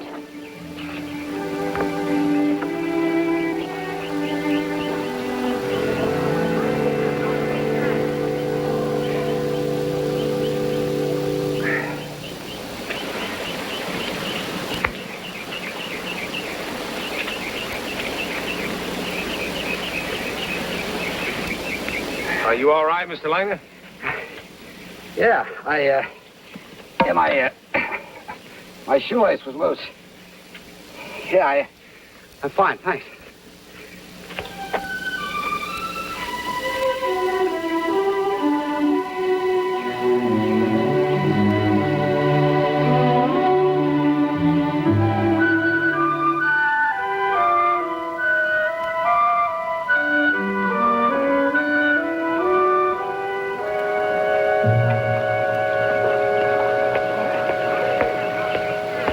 Hi. We played 5 sets. Sit down, Todd. You look exhausted. Oh, Mr. Street. Would you be good enough to prepare my bill? I've decided to check out. Yes, Mrs. Langner, right away. Mr. Langner? Enid, why? We were going to stay 2 weeks. For the first time in 16 years, we'd agreed on something.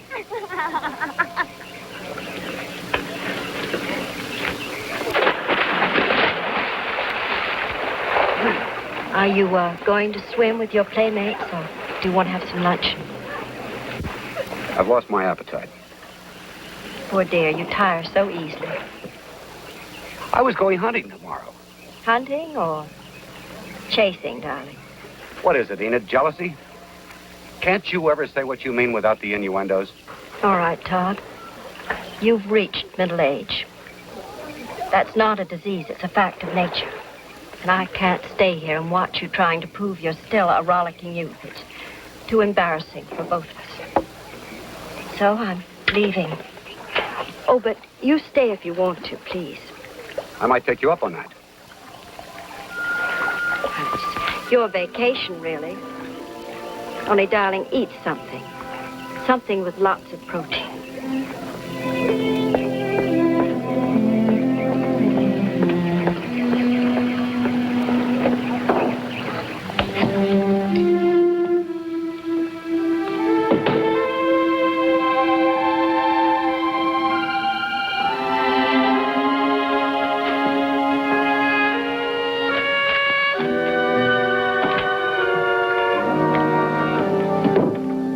Stu, did you see Mr. Platt? They're looking for you.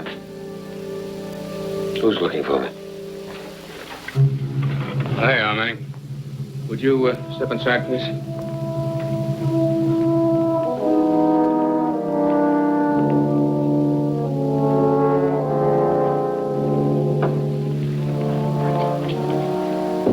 You know Sheriff Hornbeck, don't you, Manning? Manning, is it? That's right. Stu, safe was robbed last night. They got everything. I think it happened while you were on duty. Do you know anything about this, Mr. Manning? No, I brought the money from the bar and the restaurant in here at about 11. Mm-hmm. Then you know the combination? Well, the safe was open. Open? Well, I was in here at that time. I never leave the safe open unless I'm in the office. Did you let anyone in, Mr. Manning? Mr. Platt had a couple of friends. Well, yeah. Frank and George came by. We went over to Eddie's house and played a little poker. Well, there was a young kid in the parking lot just now. I chased him off. He was trying to rob a car. Well, that's a coincidence. Car thieves and safecrackers seldom mix. Now, whoever did this wouldn't hang around, unless, of course, it was an inside job. We're taking fingerprints, Mr. Manning. Whoever did it probably wiped the prints off the safe, but we might come up with something. Do you mind?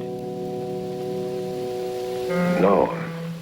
Yeah, take him outside and do that, will you? We'll get Mr. Platt and Mr. Street a little later, just for comparison, in case we find a strange one in the safe. Jess, did you and the boys get snockered last night? Well, I did a little drinking later on, Carl, but that has nothing to do with this, you know. I could lose my job over this, you know. This could finish me.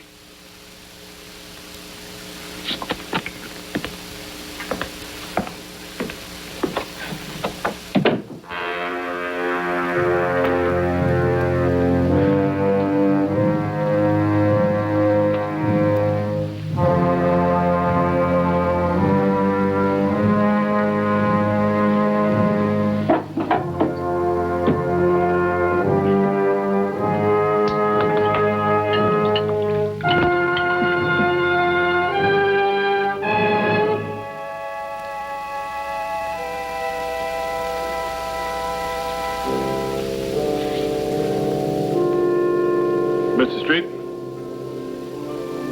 Now, we should get answers back from Cheyenne on those prints by, say, 5 o'clock. Now, no one should leave the hotel before then without permission.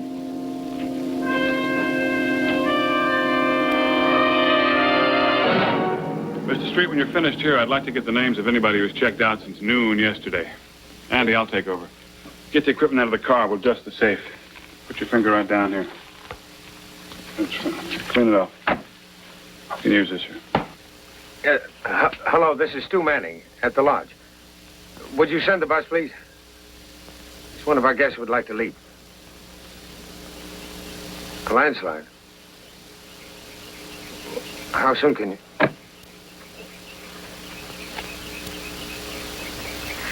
Yes, thank you. That'll be fine. Trouble? Well, they've reported some landslides on the road. Yeah, I know. Who would you call? Well, our shuttle service to Hazleton. One of our guests, Miss Crowell, has to get there this afternoon. Is the bus coming in? It's about 3 o'clock. They get the road cleared. Hope we don't get stuck up here. I got a bowl in a tournament tonight.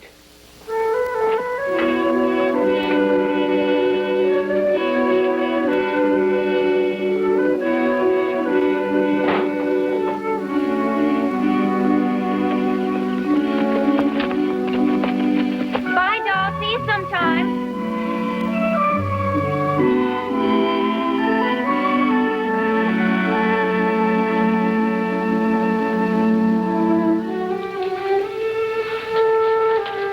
Hold my mail. I'll be back in a couple of days. Yes, ma'am.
Was I supposed to wait for you?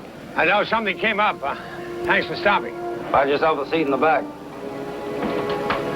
And fasten your safety belt. This road was like an obstacle course coming up.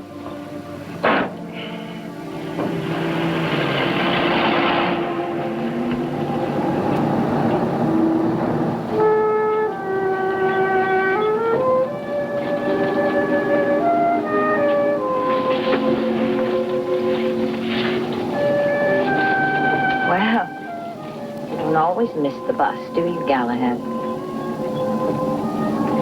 Well, I got a call. My sister's sick. Sorry.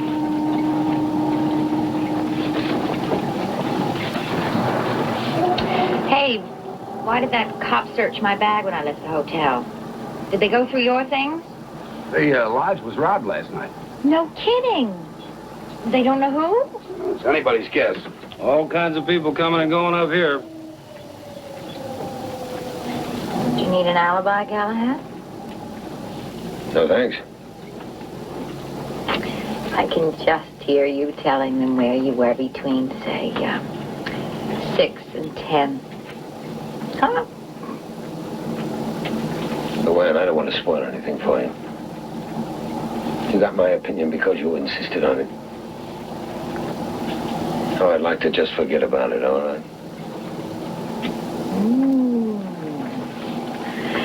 Oh, this is going to be a lovely little trip.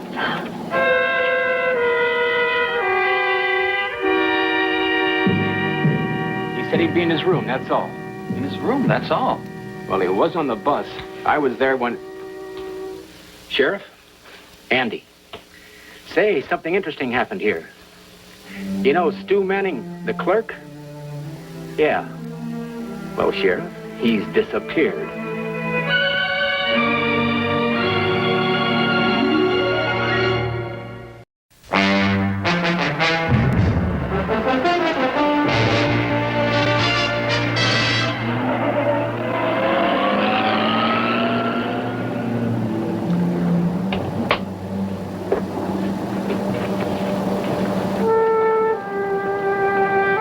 I hate to obligate myself, but I need a light.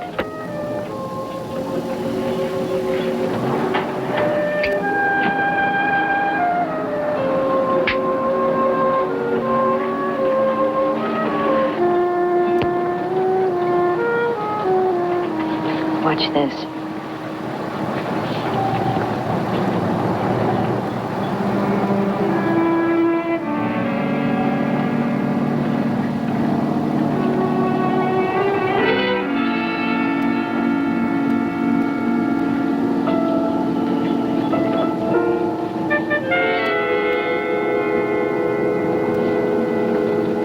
Would you enjoy sitting further back in the bus, dear?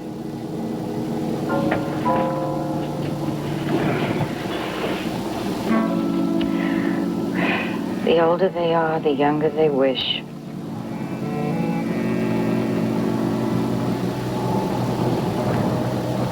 Oh, you're different. Now. Wait till you lose that fatal charm.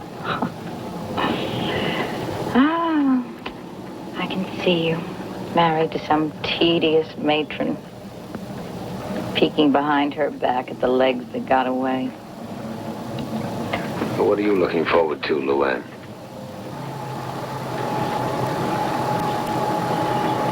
Long skirts.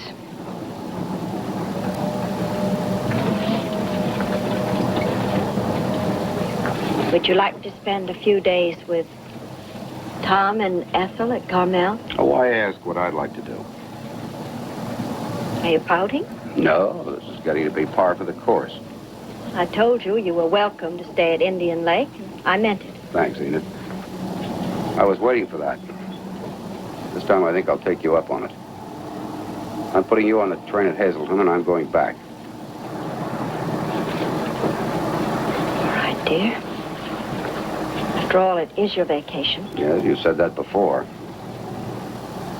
You know, you've got a great routine, Enid. You deliver these ultimatums, then you try to cover up with a nice gesture.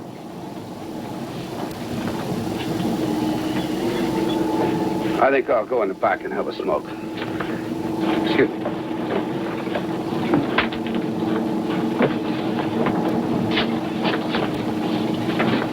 Hang on.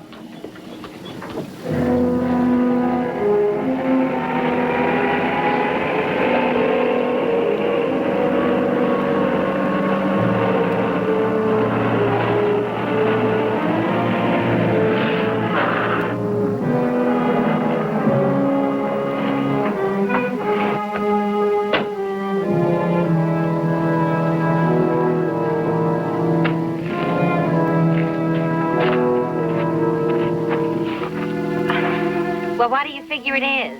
A landslide?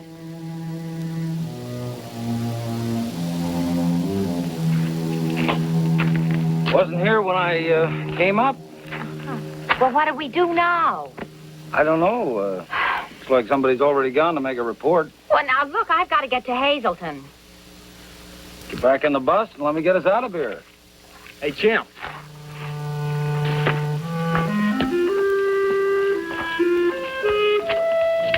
That your car? Yeah, what's left of it? Hey, what's the chances of me bumming a ride, huh? All right. You want to help me guide this thing while I turn it around? You got yourself a deal.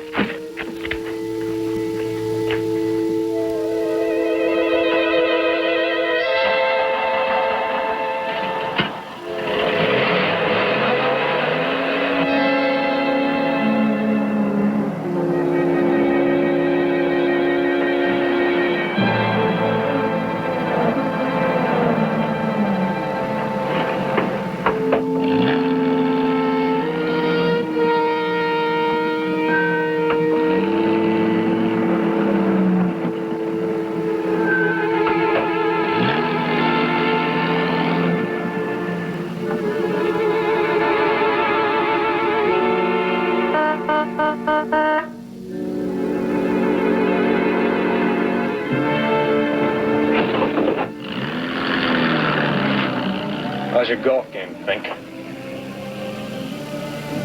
You take one of the canyon roads, driver? Well, I don't know. They're pretty rough.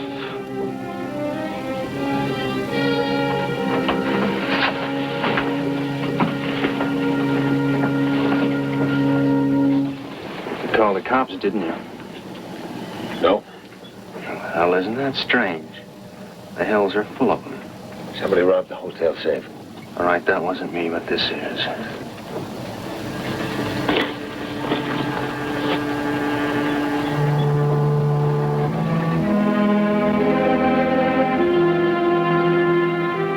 Now, I gotta get to Hazelton and blow this scene, so you keep your mouth shut, you dig?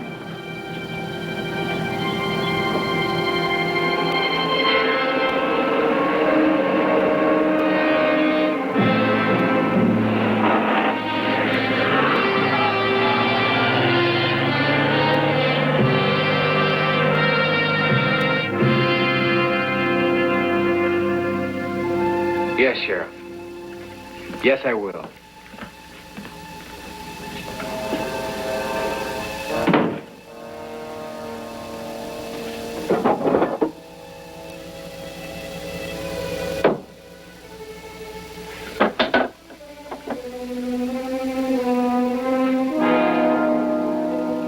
No, sir.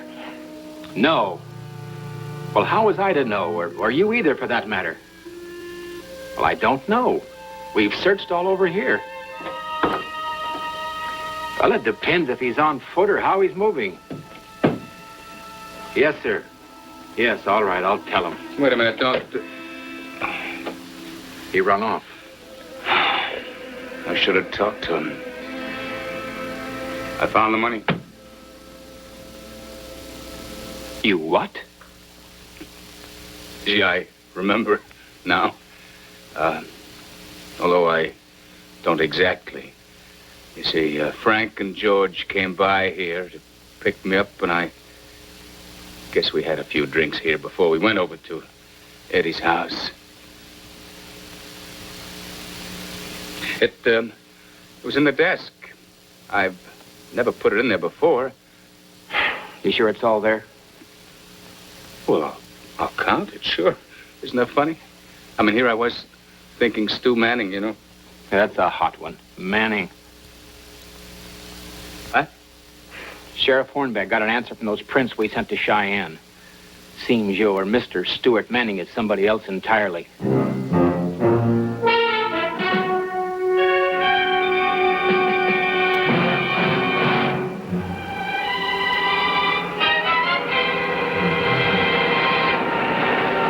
Driver, don't you think we should go back to the lodge and report the slide? No. We can make it, lady. Canyon roads are rough, but Look, I've got to get to Hazelton. Well, we could make telephone calls from the lodge. we'd better make up our mind pretty quick. Mrs. Langdon, we're all in a hurry. Driver, if you feel the roads aren't that dangerous. No, I'm game to try it if you are. Better all keep our seats, though. Don't want anyone hurt. Todd, please speak to the driver. We might all go over a cliff and be killed. Enid, the boy wants to go through the canyon. And he's carrying a gun.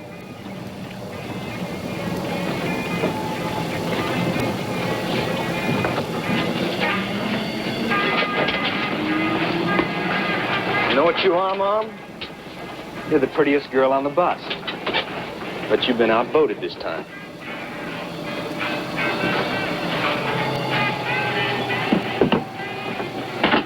Let's slide it over, baby doll.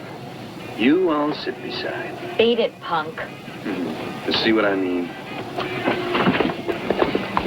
That's your seat. Where's your golf clubs, Fink? You don't want any more trouble, do you, kid?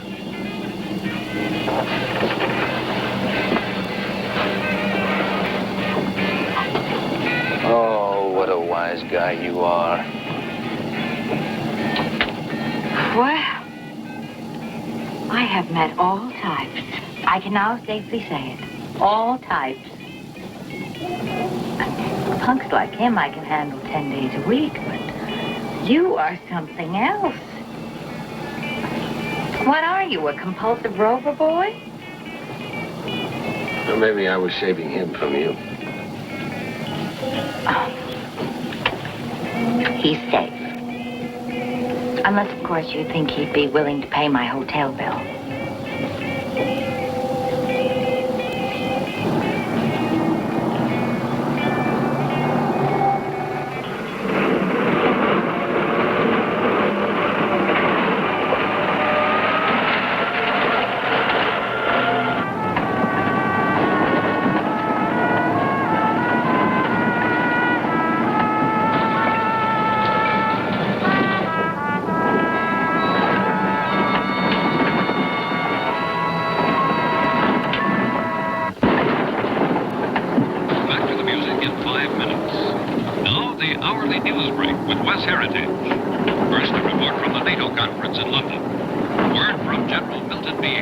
Change that station.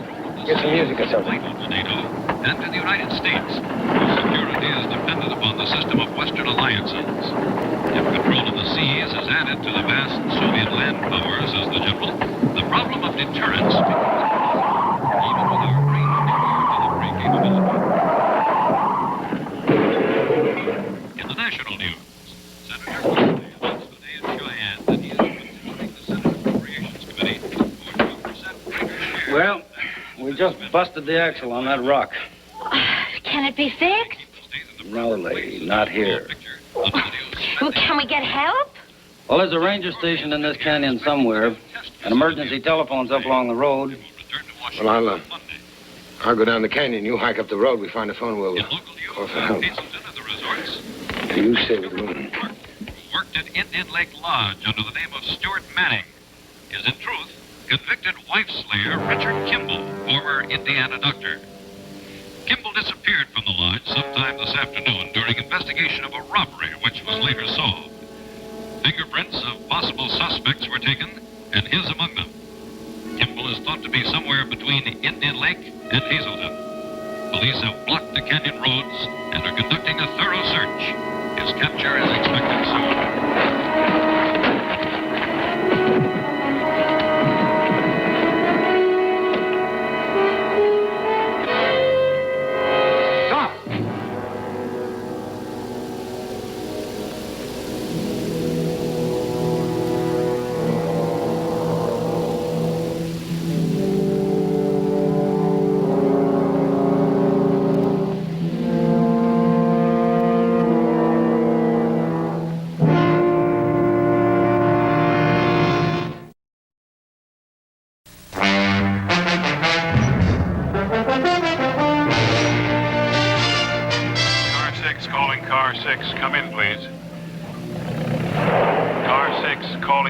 6, come in, please.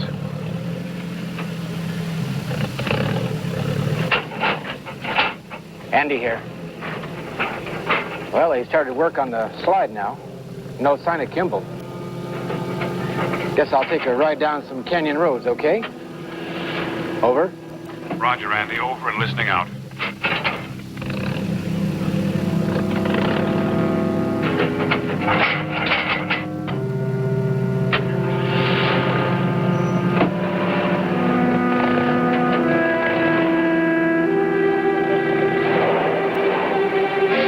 How long will it take to find help? I don't know, 2, 3 hours, maybe longer. Your wife wants to talk to you. Oh! See what's wrong with his leg. I know what's wrong with it. That lousy thing twisted my knee. Todd, go talk to her, Buana. She's really shook up. I'll handle this. With fiendish delight. No, sing out if he starts to run. I'll keep the gun.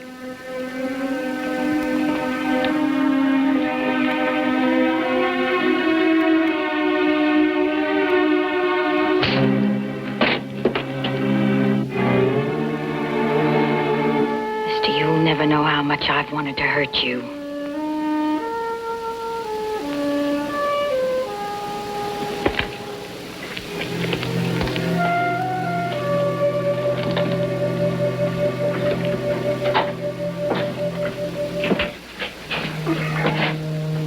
Take me out of here, Todd. That's all I'm asking. You can go with the driver. Please. Pleasing. Isn't that my word? Let the driver stay here. It's his bus. And he's my prisoner. I know nothing about guns and hoodlums. Guns fire bullets. Bullets kill. Everybody knows that.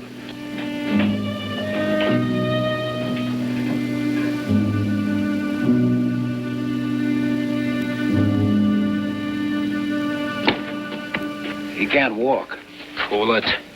I'll walk on it. Just give me a little time, will you? Never mind. Enid, the driver's leaving. Do you want to go with him? Better off alone. I'll make it twice as fast. Let him go. Call the sheriff as soon as you find a phone.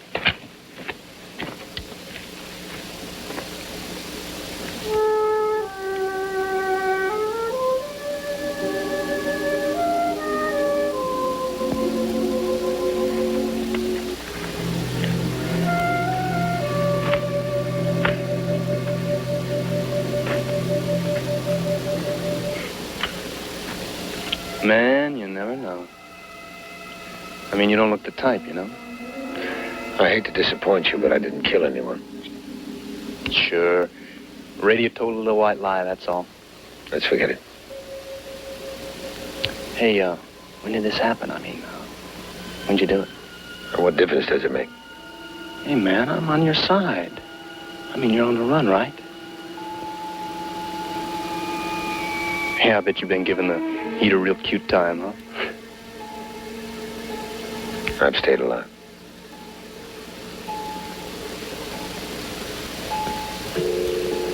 Hey, you know, you're the one and only guy that's ever caught me stealing. Isn't that a laugh?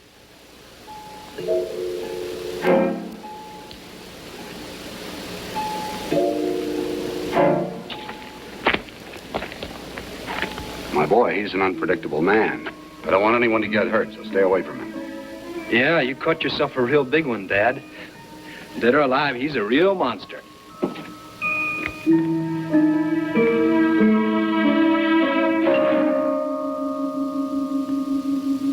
Car 6, calling car 6. Come in, please.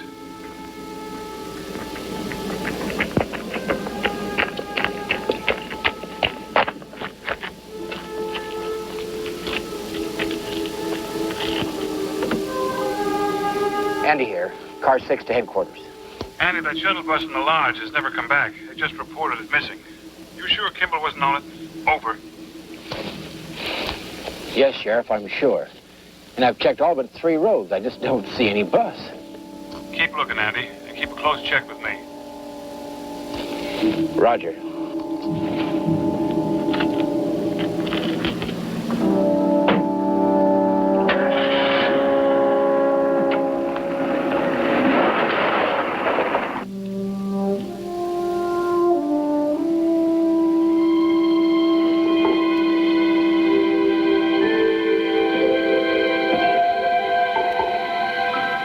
Is that all the wood you could find?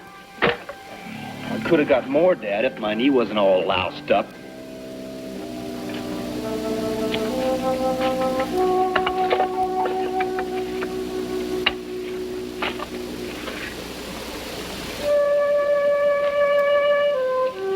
You know what I've been doing for over an hour? Trying to figure out why I hit you like that. I've never hit a man before in my life. What does that mean? It means you don't need any practice. You do pretty well. Sure. When your hands are tied.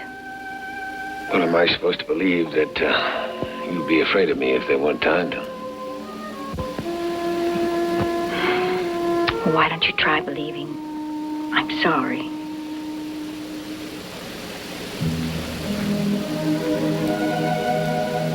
Well, for hitting me, forget it. No. I was really thinking about last night. I started that fight. Why? I chased you out because... in the first place, I can't risk a poor man. And in the second place, if you had stayed and walked out, well, I can't risk a broken heart either. Why didn't you say that last night? Maybe I was scared. And now you're not. No. Now I'm protected by the law. I'm a convicted killer. From the gentlest man I ever knew. You weren't kidding last night. You know what kind of woman you need, and you were reaching out for her. And part of what hurt me was that I'm not that woman. That wife of yours may have given you some headaches, but you didn't kill her, Galahad. You loved her. Wow.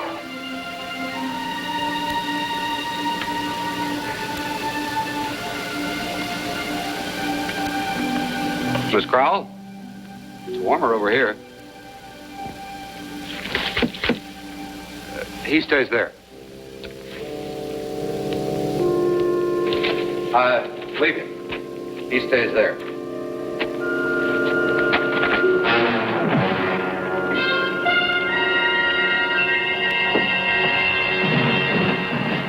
Todd, for heaven's sake. Be quiet. Now, this man can have any reasonable comforts that don't endanger the rest of us. Hey, Dad, you're a real tiger.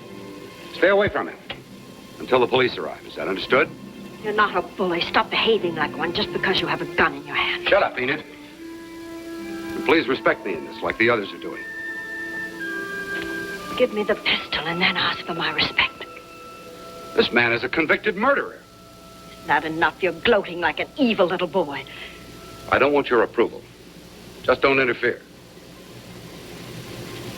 Well, you certainly come on strong. Maybe you'd be more comfortable on the bus. No, I think it's kind of exciting out here.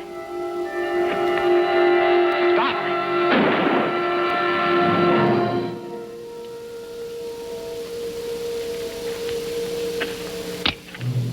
I could have shot you dead.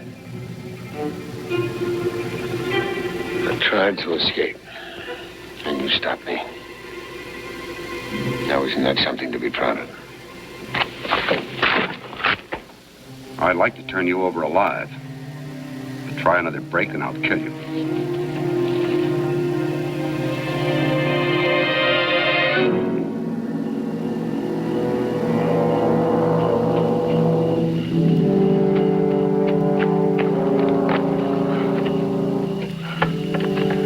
Hello?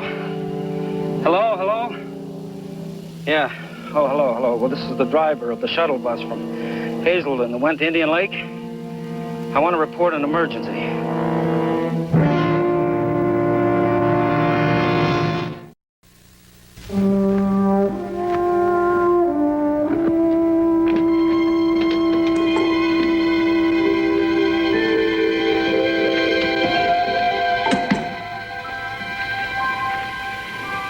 I want to get a sweater, okay?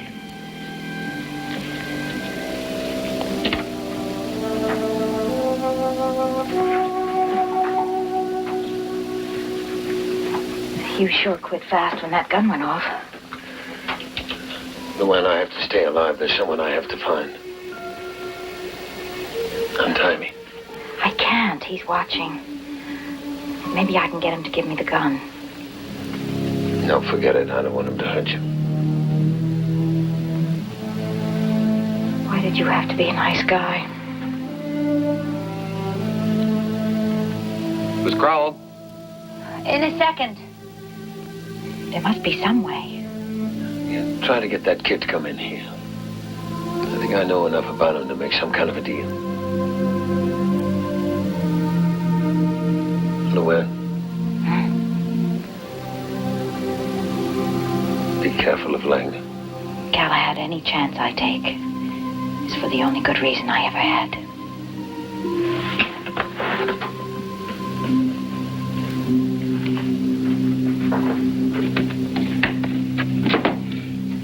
I can't figure that Kimball out. I don't even know why I bothered to try. He's smooth, baby. He keeps his cool. Would you help me with this, please? Kimball wants to talk to you. Go on inside. Sweetheart, Big Daddy's not going to let nobody get on that bus. Trying. How much longer do you think we're going to be here? Yeah, not much, I hope. Police should be here soon. Here you are. Oof, I'm still chilly. Oh. Enid? I don't want anyone on the bus with him. I'm quite uncomfortable out here. We all are. Now, please, sit down.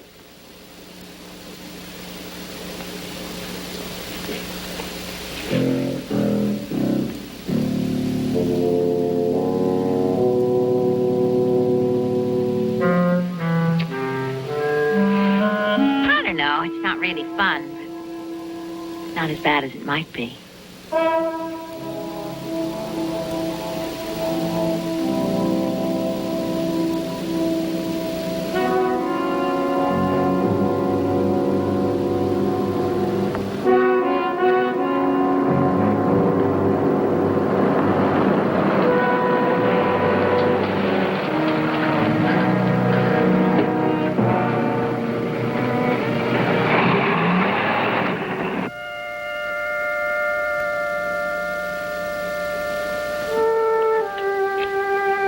Got a cigarette?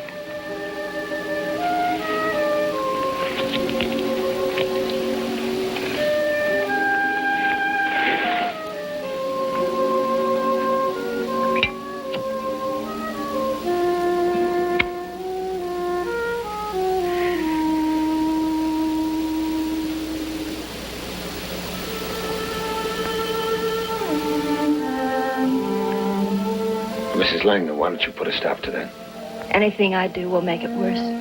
But he is your husband. This isn't new. He's just a little angry at me than usual.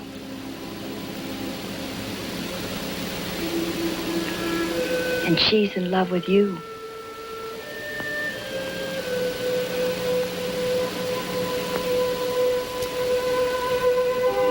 Well, I think I'll go out and get some wood for the fire before it goes out. Want to come?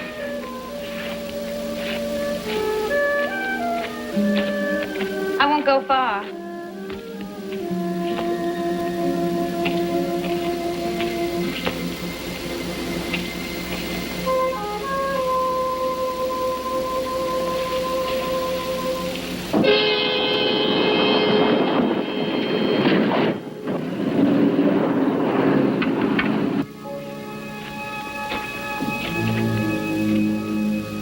Man, here I am, young and eager. Nothing. She goes for you, man. I guess it's true, they feel safer with older men. If he tries to make a break, shoot him, do you hear? Don't take any chances. Shoot him. You're the boss, Dad. I'll help Miss Crowell.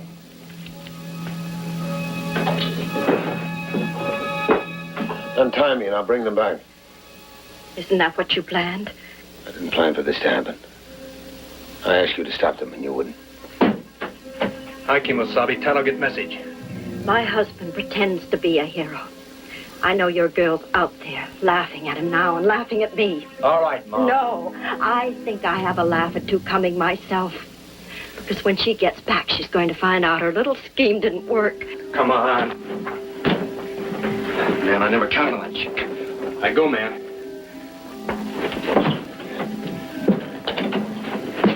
All right, Mom. Now, when Big Daddy gets back, you tell him what happened. And you let him laugh, because... Undrop the knife. Hey, man, what's wrong with you? I waited an hour to do you a favor. I'm on your side. I don't want you on my side. Hey, you lousy... Now, drop the knife or I'll pull the trigger. Go on. Now, get out of here. Come on.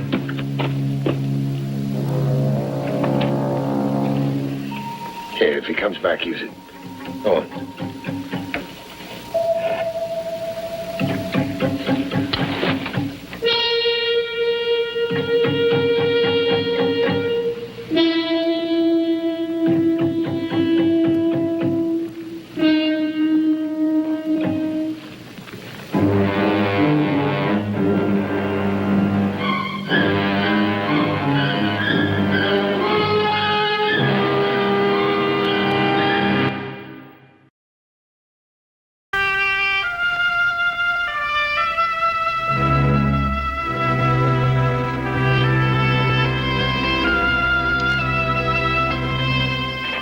You don't have any idea where he went, huh?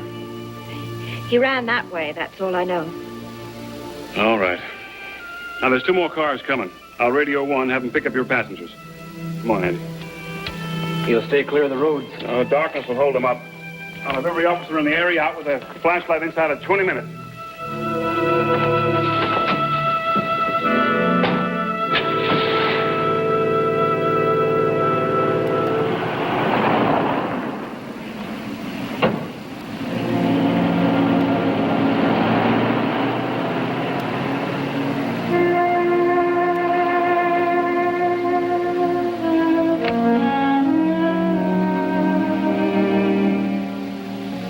Put up much of a battle, did you, Mrs. Langner? You didn't let my husband find you, did you, Miss Crow? No. But what if I had? I think you can answer that. Richard Kimball got away, that's my answer. And he wasn't even in love with you.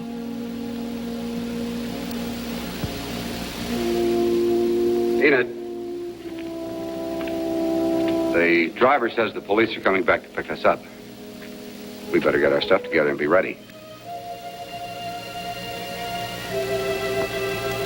Yes, dear.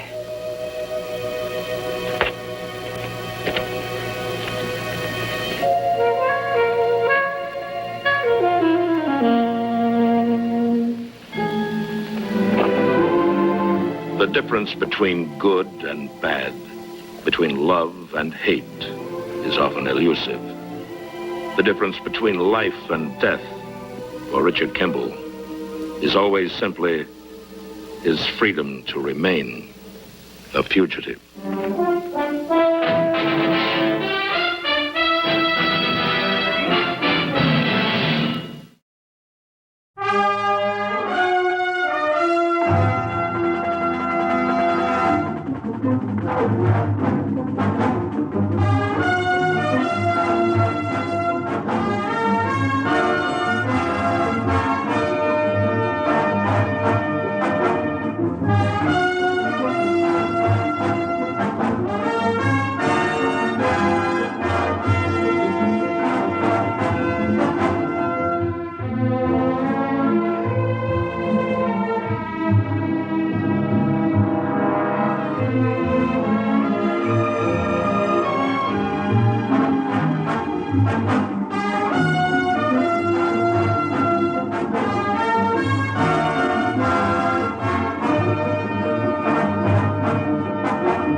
The Fugitive.